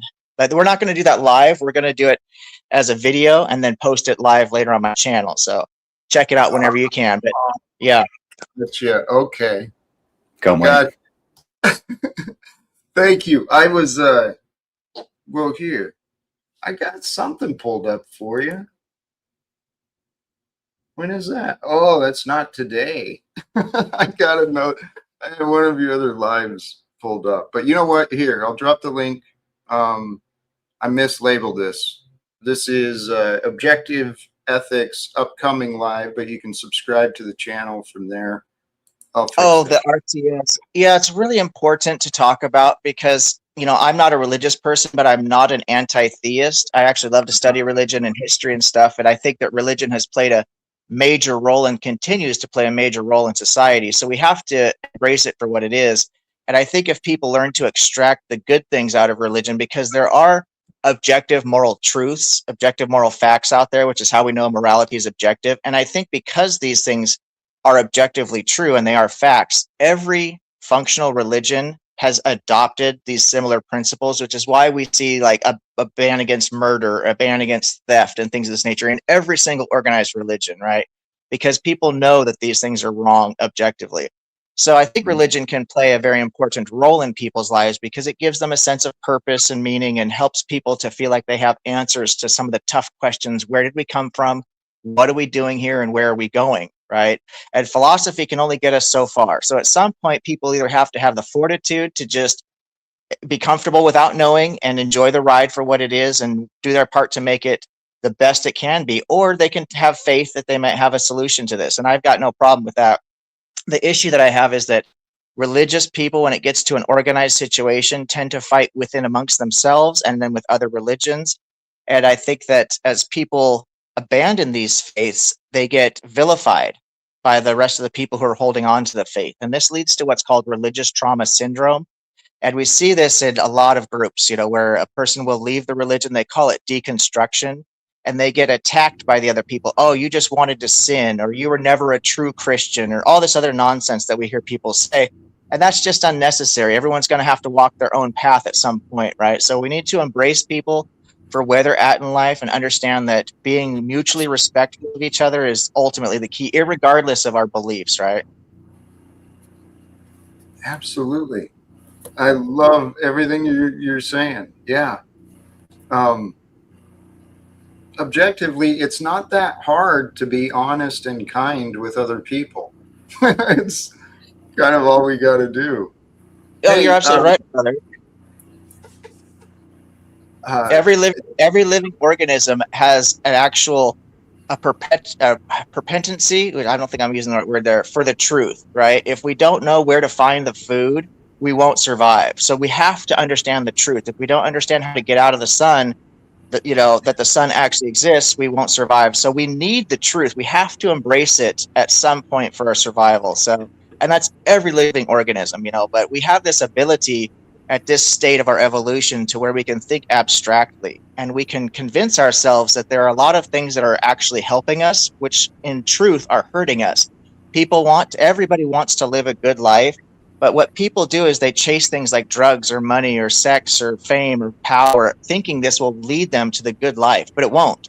It's a distraction. It's like a mirage in the desert, right? You know what a mirage is, where you're starving for water. You need this water to survive. And you see the heat waves over the sand at the distance, and your mind tells you that it's water. It's the thing that you need, the life-giving water that you need so desperately. And you use your last bit of energy to get there, and you find out that it's just a more dry sand. That's what these other things are. They're this type of serious illusion that are like a mirage. When you chase drugs and alcohol, for example, thinking that's going to give you a good life, it's literally just dry sand when what you need so desperately is the nourishment, the sustenance that comes from water. So we have to be really mindful of what we're allowing ourselves to convince ourselves is true, and we have to focus on what really is true. Brother, that well said. And that was what I found for myself. The truth, our level of wisdom and awareness of knowledge is what allows us to actually survive or fail, right? Hey, and get more outdoors. Welcome to you. Good to see you, brother. You're one who lives out there in nature, right? Sorry to keep going. Absolutely. No, glad you having me, and glad to be here. Yeah, I mean, get more outdoors. That's right there in the name. You're in the creator's world. You can't help but learn these lessons that I was just, the wisdom I was hearing spewed by objective ethics there. That was a lot of gravy. Glad I brought my biscuits.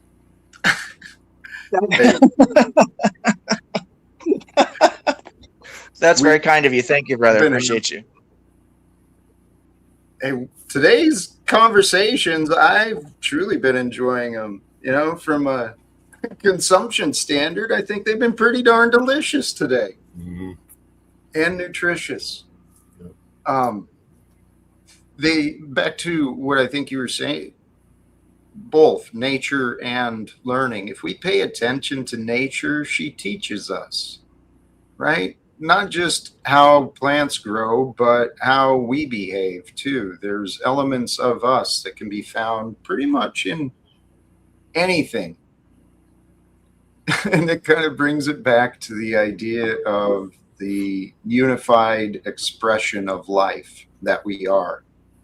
We don't have to be so divided by budgets and ideas. I mean, budgets are just ideas.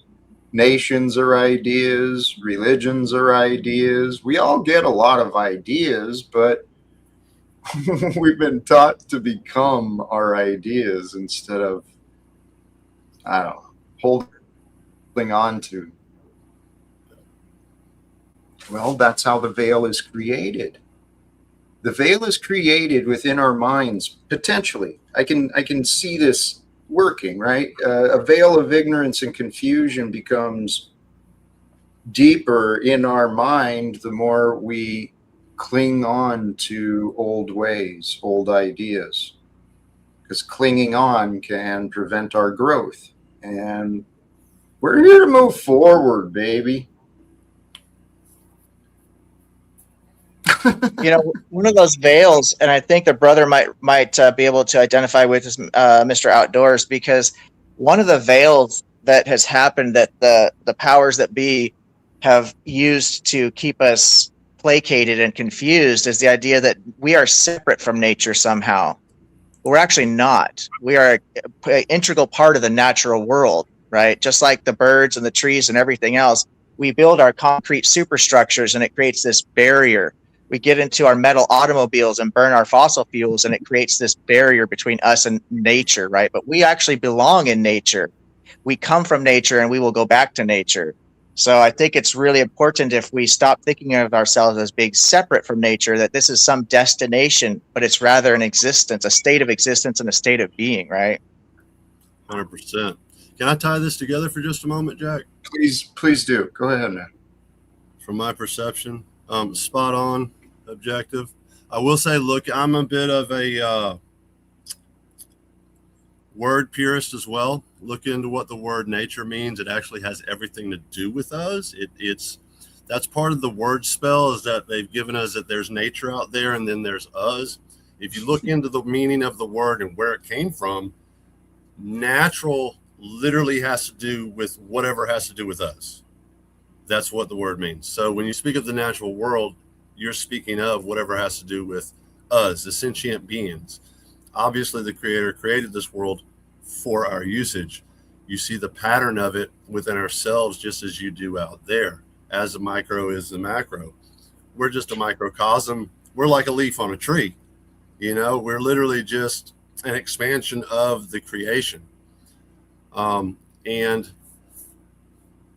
I've said this previously in other places, but as you were saying, feeding the lower self is what I like to call it, because you're talking about trying to find solace in drugs and alcohol and some of these other things, illicit sex, and the list goes on. And as Jack was just talking about, I think so often, many of us, at least from my perception, we come into this world, right? We're clueless. We exit the matrix. We're clueless. We're a blank slate. We have no idea that there's anything more than just us, right? We look in the mirror and there's just me, right? No, there's me, myself, and I. There is a triune. There really is. Because your subconscious is not you. It gets taught by you. You can react from it, but it's not totally you, right? It's kind of your programming center. And then there's the spiritual you, that sentient being that goes beyond the physical. And then there is that physical you, right? And I like to think of it, we grow up with this ego that I like to think of as this kind of like this, if you can go with the analogy, this drunk redneck friend of yours always back there wanting to defend you, but he's retarded, you know? And it's like, no, stay back. You got to get to the point where you see that there is a lower self and a higher self, and you've got to feed the one and beat the other into submission and reprogram yourself. Yes. And yeah, it's about integration, right? Becoming whole with who we are, and remembering we are nature. We're not separated. I mean, even our cities, they're homesteads, right? No, it's just places where people settled, right? And what I think objective ethics pointed out too, we come from nature, we'll return to nature.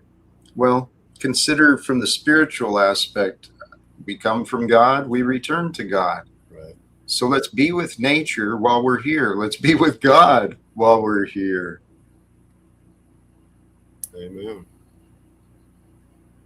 I'm pretty sure that is what we're here to do, is to integrate whatever crap we picked up on along our way, because a lot of the stuff that we picked up when we were young was stuff that our parents may have carried and passed down. And so it seems that what love really is a break from the patterns. And I think that's what we are. We who, especially you guys, the folks who find themselves here with me. And I forgot, we got a guest here and a shout out, Marilyn, for your generosity, continuing support, the love you shared. Thank you so much, sincerely. The people gathered, we are here on earth as us for a purpose, because I see sound minds, caring hearts. I got a lot of hope for the future. Denizen, welcome to you, brother. How are you? I'm well. How is everyone today? Truly feeling blessed. We've been having some beautiful, calm, interacting conversations. It's been amazing dialogue. And let's welcome back Imperious. How are you, bro? Jack, every time Speaking I of hear you, calm and relaxing, Jack, hey, Imp. Jack, hey, how you doing, Matt? Hey, Jack, every time I see you, just makes me want to burn this mother effer down, Jack. Come on, Jack, let's burn this mother effer down, Jack. I don't get it. Where it's just, Jack, you put so much, Jack, you're like the fire of love in my bones. It's just, I have so much, I feel like a Super Saiyan whenever I listen to you, with like the amount of love and energy that like Imperious 5,000. Yeah, I know. Jack, I feel, Jack, do you remember that band Power Man 5000, Jack? Remember that band? You don't remember that? Oh man, Jack, in the early 90s, that was like a big band. Jack, I'm not very good connecting names in music, though. Oh, okay. If you heard it, you probably would know it, though, Jack. You know, Jack. Jack? Did you? I feel like you're the kind of guy like my parents. Like, you saw a lot of Zeppelin concerts, saw some Stones. You know, anything like that, Jack? Did you Bob Dylan? No, I think he's a Christian folk kind of guy. No, I feel like Jack's a guitar. Jack, you know, what's that one guy? Lightfoot, what's his name? Garrett Light or whatever from Canada. Gordon. That guy? Gordon Lightfoot, yeah, that guy. I feel like Jack's a Yes, Deep Purple, that kind of vibe, Jack. I sent Jack some Collective Soul songs thinking he might like them, and he ghosted me for like 2 months after that. Jack, why would? Oh my god, There's your clue. Jack. Music is one of the greatest loves, though. The way to give love to people, Jack. It really is, Jack. I mean, I would say music is one of the most like way to move love into people. Mm-hmm. I know. I dated a woman who was that's her way of communicating was through music. And I didn't go to a lot of concerts, but here it was, I think it was Scorpions, AC/DC, nice, and Jack. 9 Inch Nails a couple of times. That's a good concert, Jack. Dude, not at once, but. Okay. Well, anyways, hey, all three of them, great bands, great choices, Jack. Jack, you know what? With that girl, I bet you helped her hit those high notes, right, Jack? Yeah. I'm not sure which one. Nails, man, that is one of my favorite bands, but I would not have guessed Jack Talcott is an industrial fan. Actually, see, this is why the world is a fucking crazy place, man. It was actually variety is the spice of life. Sorry, Jack. No, it is. Variety is a spice. Jack, you like Bush? Bush is kind of machine. You like Bush, Jack? A little bit, yeah. They got a little more techno industrial toward the end. Yeah, you know what I mean. A little bit of that in there. Like, what was that album with the chemicals between us on it? Oh, The Science of Things. It got a little industrial. Yeah, a little bit. And Tool, Jack. You like Tool? You like Tool, dude? Jack, I feel your song could be Right in Two by Tool. That's really, monkeys killing monkeys over pieces of the ground. Silly monkeys, give them thumbs. They forge weapons and beat their brothers down. You know what I mean, Jack? That's what you're preaching, Jack. I mean, Father gave them free will, and look what they do. Yeah, exactly, Jack.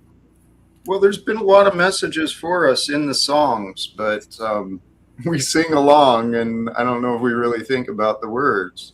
Kind of like, it's a human nature. We just live in a pretend world, so people sing and play and pretend like we're not afraid.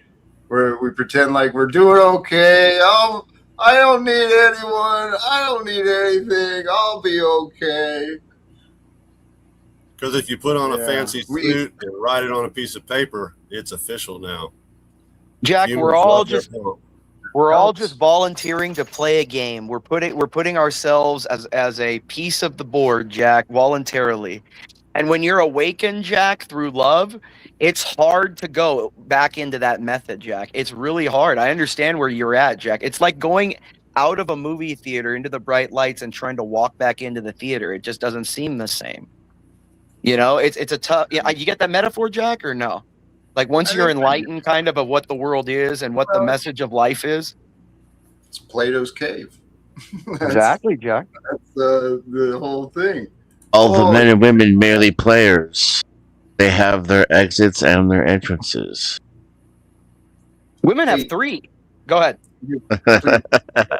Thank you. Objective ethics, sincerely. Thank you for the generosity, the contribution. Thank you for swinging through, and wisdom, respect for others.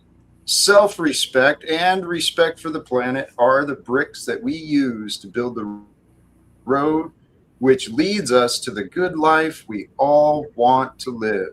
Be kind to others, be good to yourself. Sincerely, objective ethics. Thank you to you. Appreciate you, man. Great stuff. We're all on the road to Damascus, Jack, and what are we each going to do when we see that man on the side of the road, Jack? That's the question. What are each? I'm going to yell the N-word and drive away. Just kidding. Totally kidding.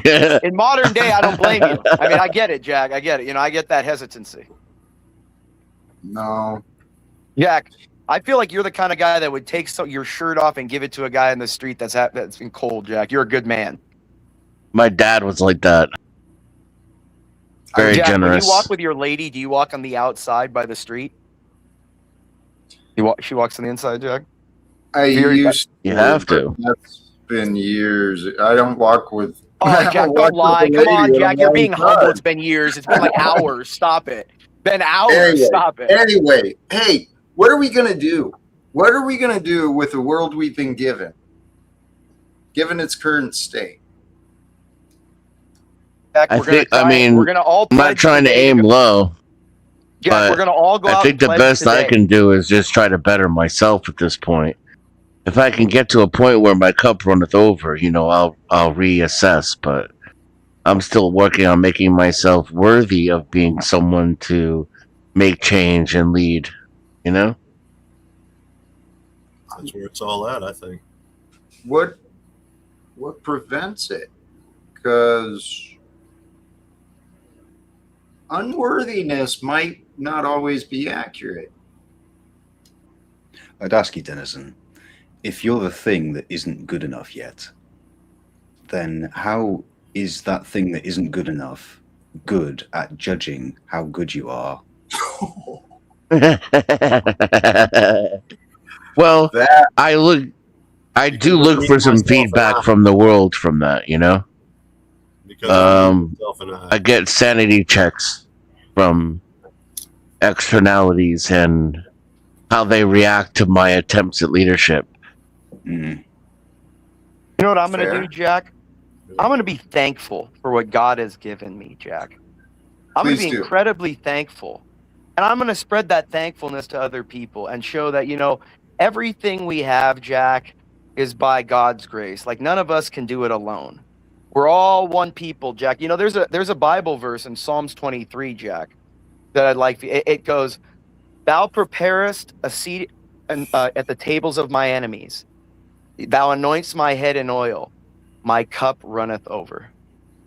Like Jack, you know what I mean? Like sometimes you got to just be appreciative of the world around us and the beauty that is in the world and try to give that to everybody around you, Jack.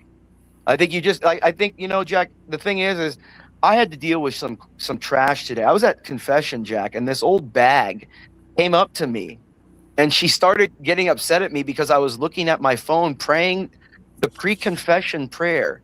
And she was mad I was looking at my phone doing it instead of a book, Jack. I wanted to pick her up and throw her across the church, but I didn't, Jack. I didn't. I remembered, Jack. I remembered patient, calm, Good. love, Good Jack. And job. all I did was look at her, Jack, and look back at my phone. That's all I did, Jack. I didn't respond. I didn't get angry. I kept calm, You Jack. didn't wait for her to leave and follow her to her car and Well, I didn't say use that. chloroform to throw her in the back of a van. Well, I didn't say I didn't, slash her tires. But Jack, now look, Wear her Jack, skin like a suit.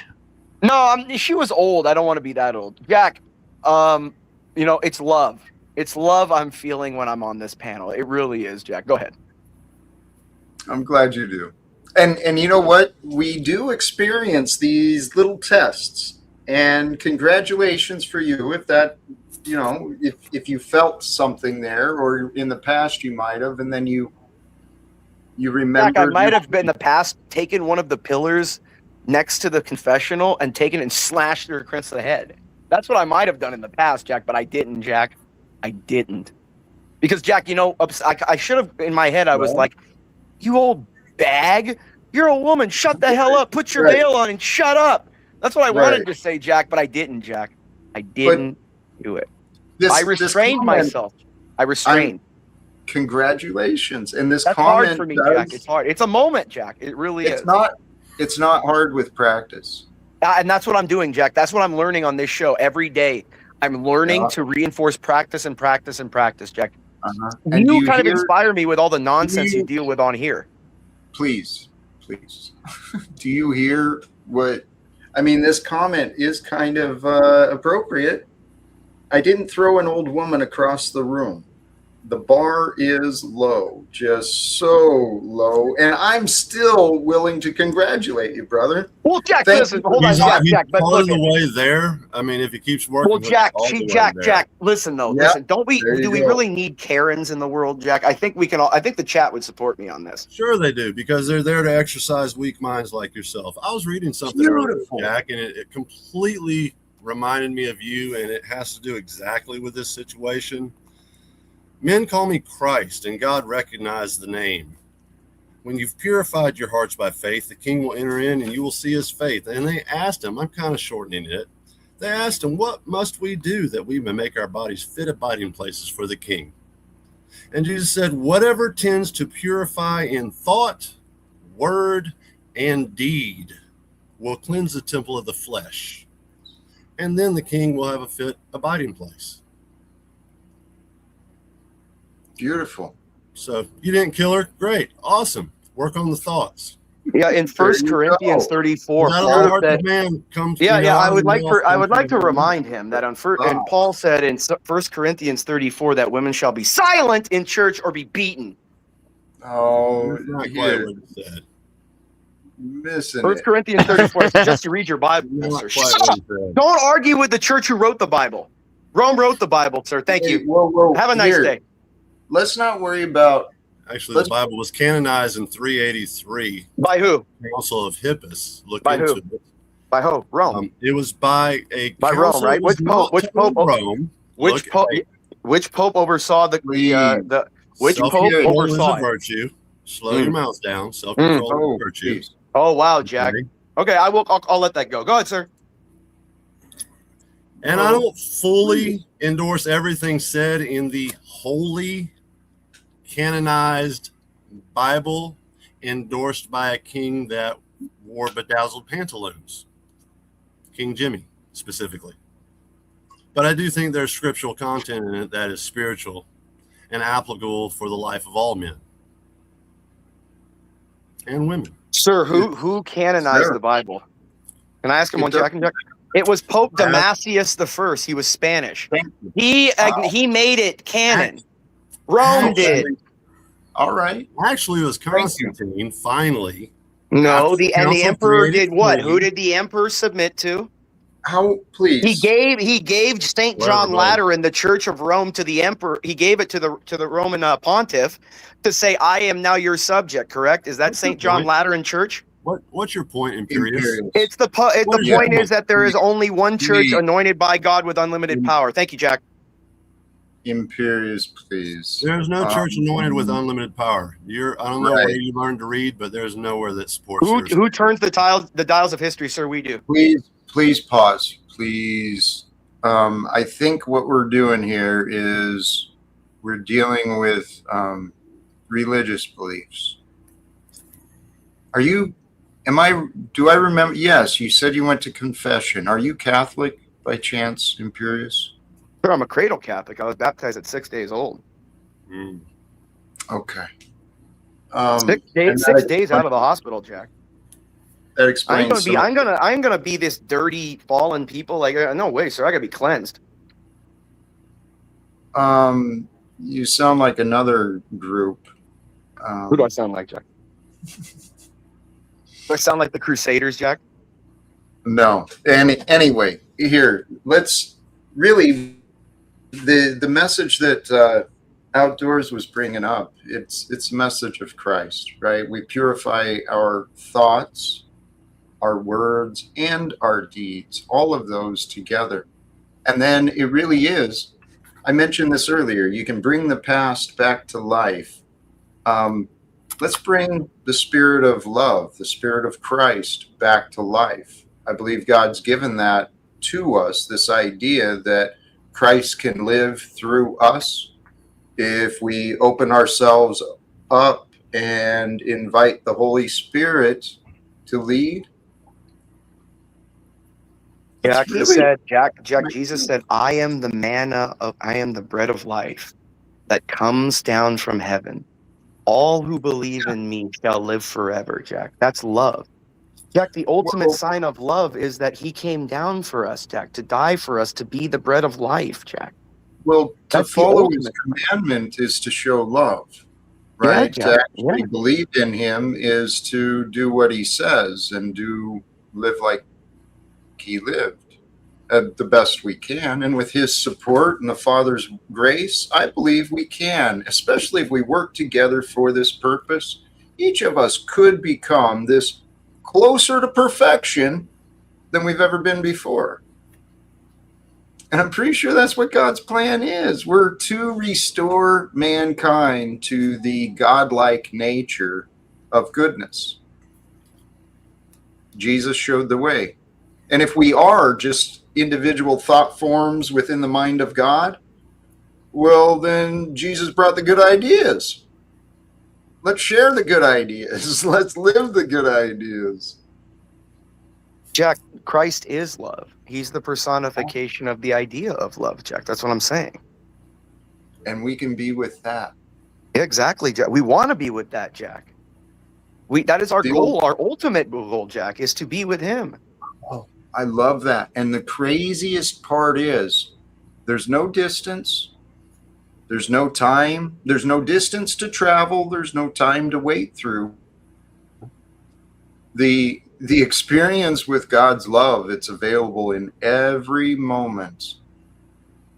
It's up Jack, to us. Every moment, every bad thing, Jack, there's a moment, that bad moment has an opportunity for goodness. That's the dichotomy of life.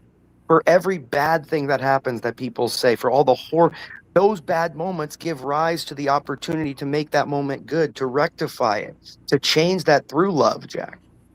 Like through the love that Christ talked about, we can rectify the bad things. Yeah. Were you going to jump in? Yes, I agree for the most part with what Imperius is saying. Christ was the manifestation of love, according to my understanding. Allegedly, in the beginning, before the beginning that we know about, there was the Father, the power, the Mother, which is wisdom or thought. We see wisdom referred to as the divine feminine all the time throughout Scripture. And they came together to form love. Because love without thought or power is empty and aimless. And I see so much of that in the quote-unquote Christian community. It's just love everybody, love everybody. Well, what is love? Well, there is thought behind it, and there is power or force or action. And so one without the other is not balanced, and it's empty. You can tell your neighbor, oh, be warm and be filled. But if there's no action behind it, what good does it do, right? I agree, man. Mark, Gospel of Mark, faith without work is dead. You can't just believe, you have to do it. You have to act out. That's James, but yes. That's in the book of James, what you just quoted, but 100% no, it's the Gospel of Mark. Action. But it says faith without works is death. That means you can believe, and we can sit here and we believe that, but if we don't show that, if we don't do the good works like you said, mimicking Christ, washing the feet of the sick, freeing the prisoners, feeding the poor, housing the sick, those are the commandments that, like, through those things, you remember, what did he say? I will tell you where to find me. Blessed are the meek. Blessed are those thirsting for justice. That's where you will find me. The sick, the poor. That's where he said you will find Christ. And that's where we should be. Exactly, Jack. That's where you'll find him, is like Mother Teresa, Jack. You know, something like that. Yeah. We've got a lot of examples, but and the world is crying out for. We got you, Jack. We've got today. That's all we got. We got right now. But we've got a lot of suffering in this world that really isn't here. Can you see that? Present moment is where life unfolds, where creation happens, and where peace resides. That is true. Awesome, brother. It absolutely. No good old days. The best is yet to come. That's what I feel. I mean, I feel stronger and wiser than I've ever been in the past. I used to be pretty foolish and kind of a coward, I guess, if I'm honest. I was always nervous and afraid. But that's a habit. Huh? I'm sorry. I was going to say nostalgia is a deceptive bitch. It is. It keeps us going back. And as long as we keep going back, we can easily find the same things. It's kind of, not to repeat it, but our patterns in life, they do continue until we learn the lessons, overcome it, or go a different direction. And I think the patterns of oppression and exploitation for the bankers' greed and the owning class, I think it's time to flip the tables on the money changers, right? Right. What if it is us? What if the return of Jesus is when the people live with, and unite as a body to be the body of Christ, and we take over this place, right? Reclaim this world in the name of and the ways of love and righteousness and truth. Jesus. 100%. I think there's scriptural evidence to back that up fully. Thank you so much. You wouldn't believe how many... You're welcome. Do we ever see spirit beings acting without the aid of a human instrument? Only to a limited degree. Right. Why? Have you ever asked yourself that? Why? You want to go on a quick thought trail, Jack, with me? I go deep sometimes. Let's hear it. I've been enjoying what you're bringing. Please. All right. Has anybody ever seen the? I think it's called the. What's it named? The electromagnetic spectrum or the frequency spectrum. Right. Yeah. For everything basically that exists that we can quantify. Let me reiterate that we as humans can quantify or know about. Okay, we don't know everything yet. It exists there. And if you look at that spectrum, we exist in a tiny little sliver of it through our senses, through our perception, through our physical being.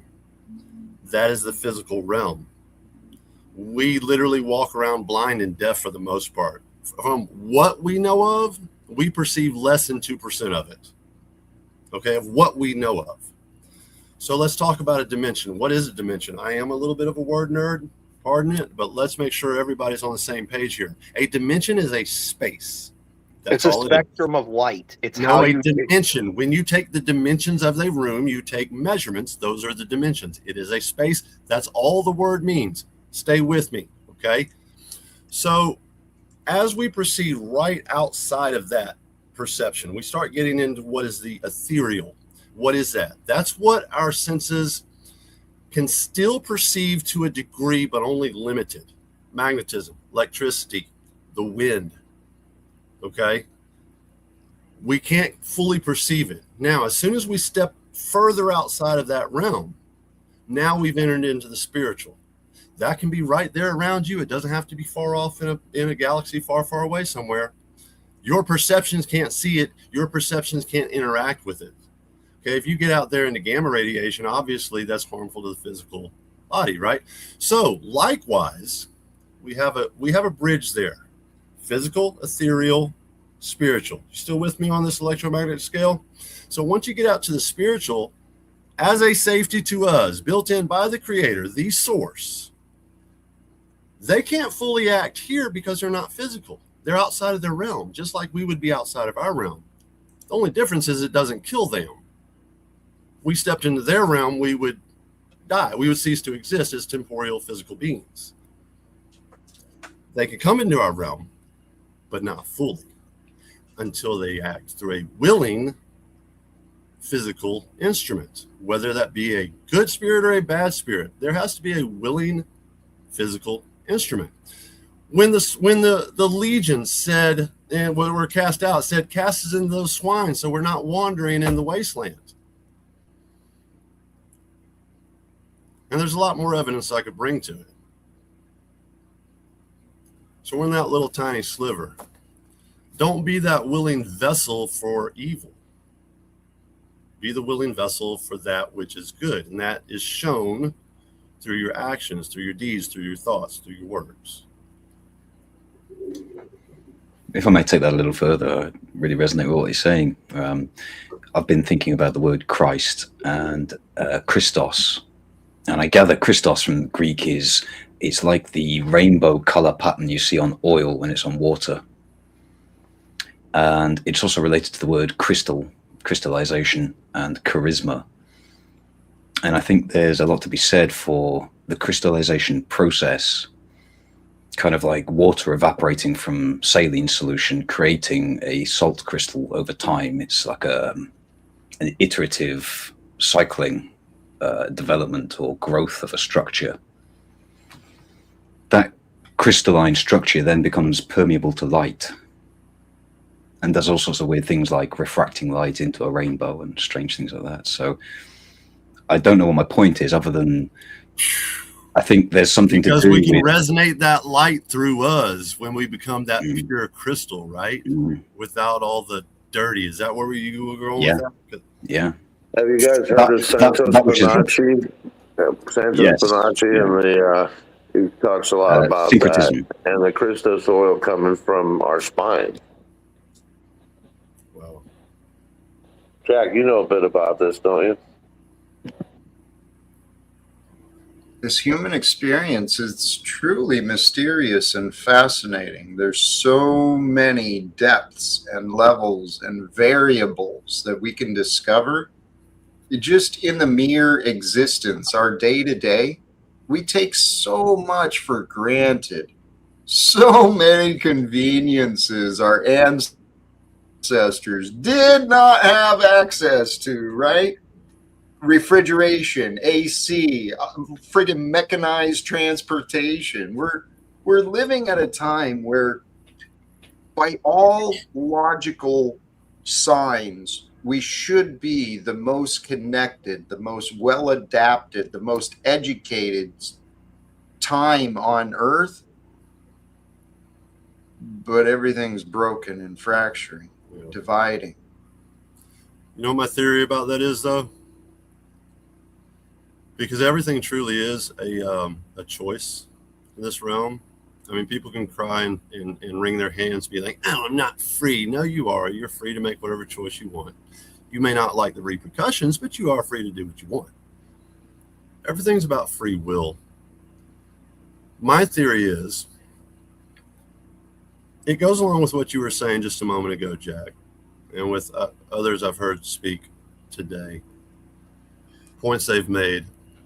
I don't think we can have the kingdom come. I know a lot of Christians just kind of waiting around, sitting on their hands, waiting for Jesus to return, right? I don't think the kingdom can come without enough will, without enough free will of wanting it to come. I think all of this is kind of a great contest, and it's a contest of free will. You've got the source, the creator, then you've got a created being, if we all know the story, who got full of pride, decided he was going to take on the throne, said, I can be like the Most High. I can rule this place. So I think the source gave him that option, said, sure. Let's see who's better. Free will reign. Because the source never makes you do anything. It's a choice. The only time we see something that's done out of control, it does come from the mind of the devil.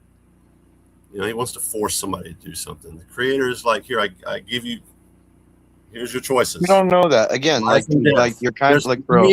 There's many examples bro, of that. You're living like Scripture. A weird supernatural thing. Come on, there's like, relax, many examples of that. You don't know. So, you don't. What if? Bro. What if? I can't prove this. What if he said, go ahead? Because let's not forget some of the discussions we've heard between them that are preserved for us, like the discussion of him in the book of Job and other places. Yeah, can you hear me or no? No, they still interact.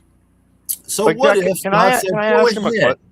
You have your chance because man has fallen. So who is the God of this age? We see from Scripture the God of this age is Satan.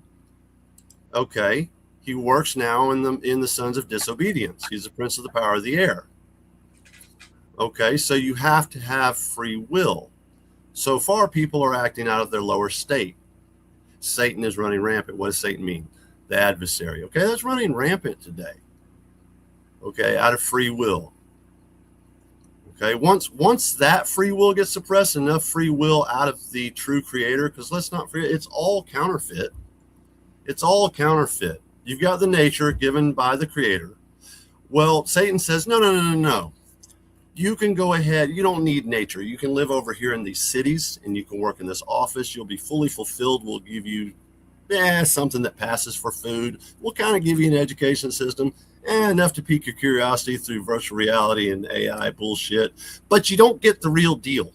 Okay, it's always a counterfeit, and you got to see that. Okay, it's everywhere.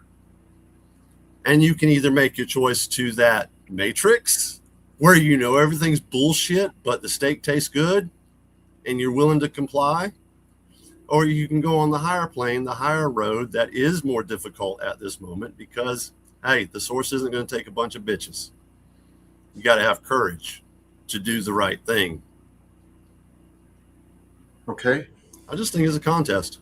Yeah, why is he like having some weird delusions of angels and demons and all that? Like, Jack, this is a schizophrenic mind. This is odd. Like, dude, you're not like there. You need to like. You literally just said God decided. Oh, okay. No, dude. Like everything that is ever planned that has happened or will happen is already known. That's what omniscience is. God knows everything that can happen. Really? Will happen. Well, I have a question for you, Imperious. Question. Why? Yes. Why did God, is it recorded that God allegedly said about Abraham after he said, "Oh, stop, don't kill your son"? Now I know. That suggests that beforehand he didn't really know for sure. No, that's not what it said. That is what it says. No, he says, now I know. No, that's not what it said. You're reading a translation. Nope. What it said is, now you have shown that you love me over everything else. Not that now I know. Now you have shown. All I can say is don't listen to any random guy on YouTube or Facebook. Go look into it. So they don't listen to you, right? Exactly. Go look into it for yourself. Relax. That's exactly what I'm saying. Well, please, thank you. Hey, there was a recommendation for you. Get more outdoors. I'm not sure if you're interested. In the private chat, I dropped a link for Mega Bloodbath. He hosts. He's an atheist, but he hosts a lot of discussions and conversations on. He got real scared of me, Jack, when he met me. Theology. He got scared the crap out of him, Jack. I did. I scared the shit out of him. He's a tubby little guy. Go ahead.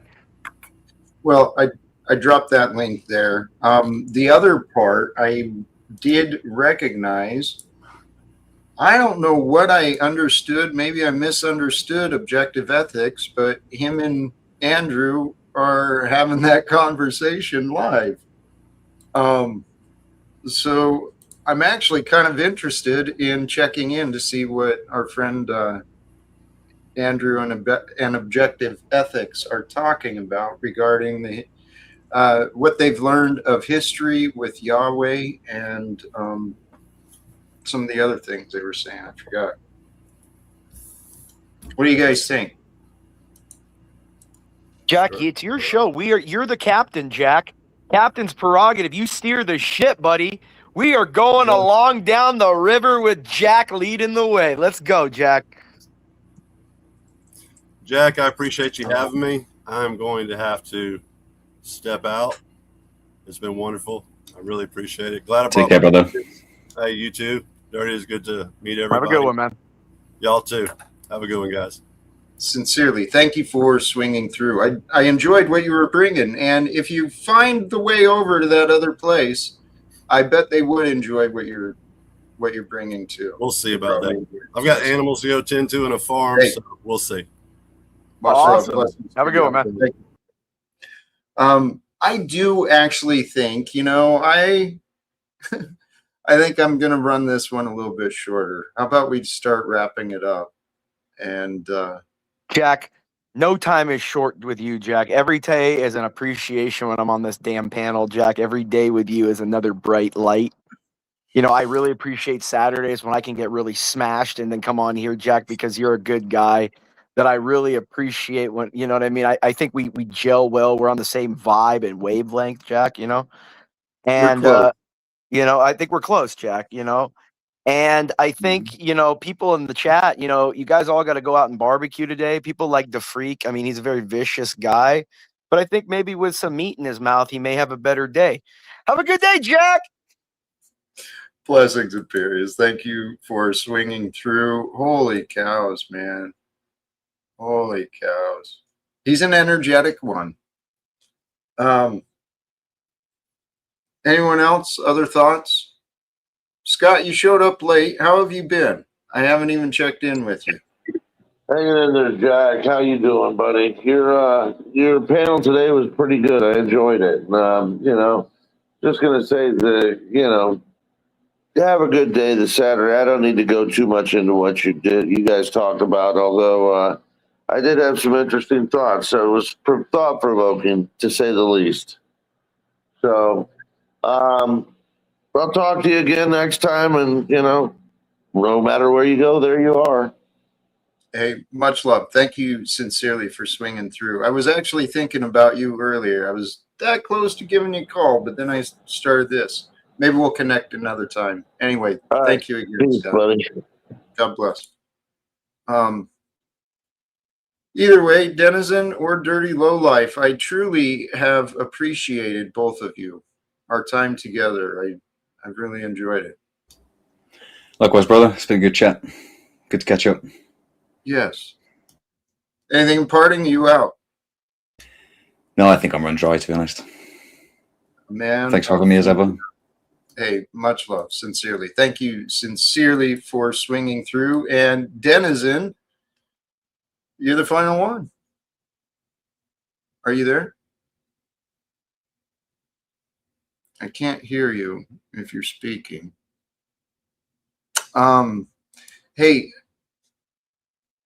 Denizen, I'm going to guess you're not there. I'm going to drop you out as well. I'm going to do my last little bit, brothers and sisters. Imperious, I looked it up. Unfortunately, Objective Ethics doesn't have it set for me to do that. He hasn't given, he's got to make an adjustment within YouTube. But second best thing, feel free, hit the link now or in just a minute. I'm going to do a couple final words. We'll wrap this up and we will we'll get out of here. Brothers and sisters, the idea today, what was it? Remembering love.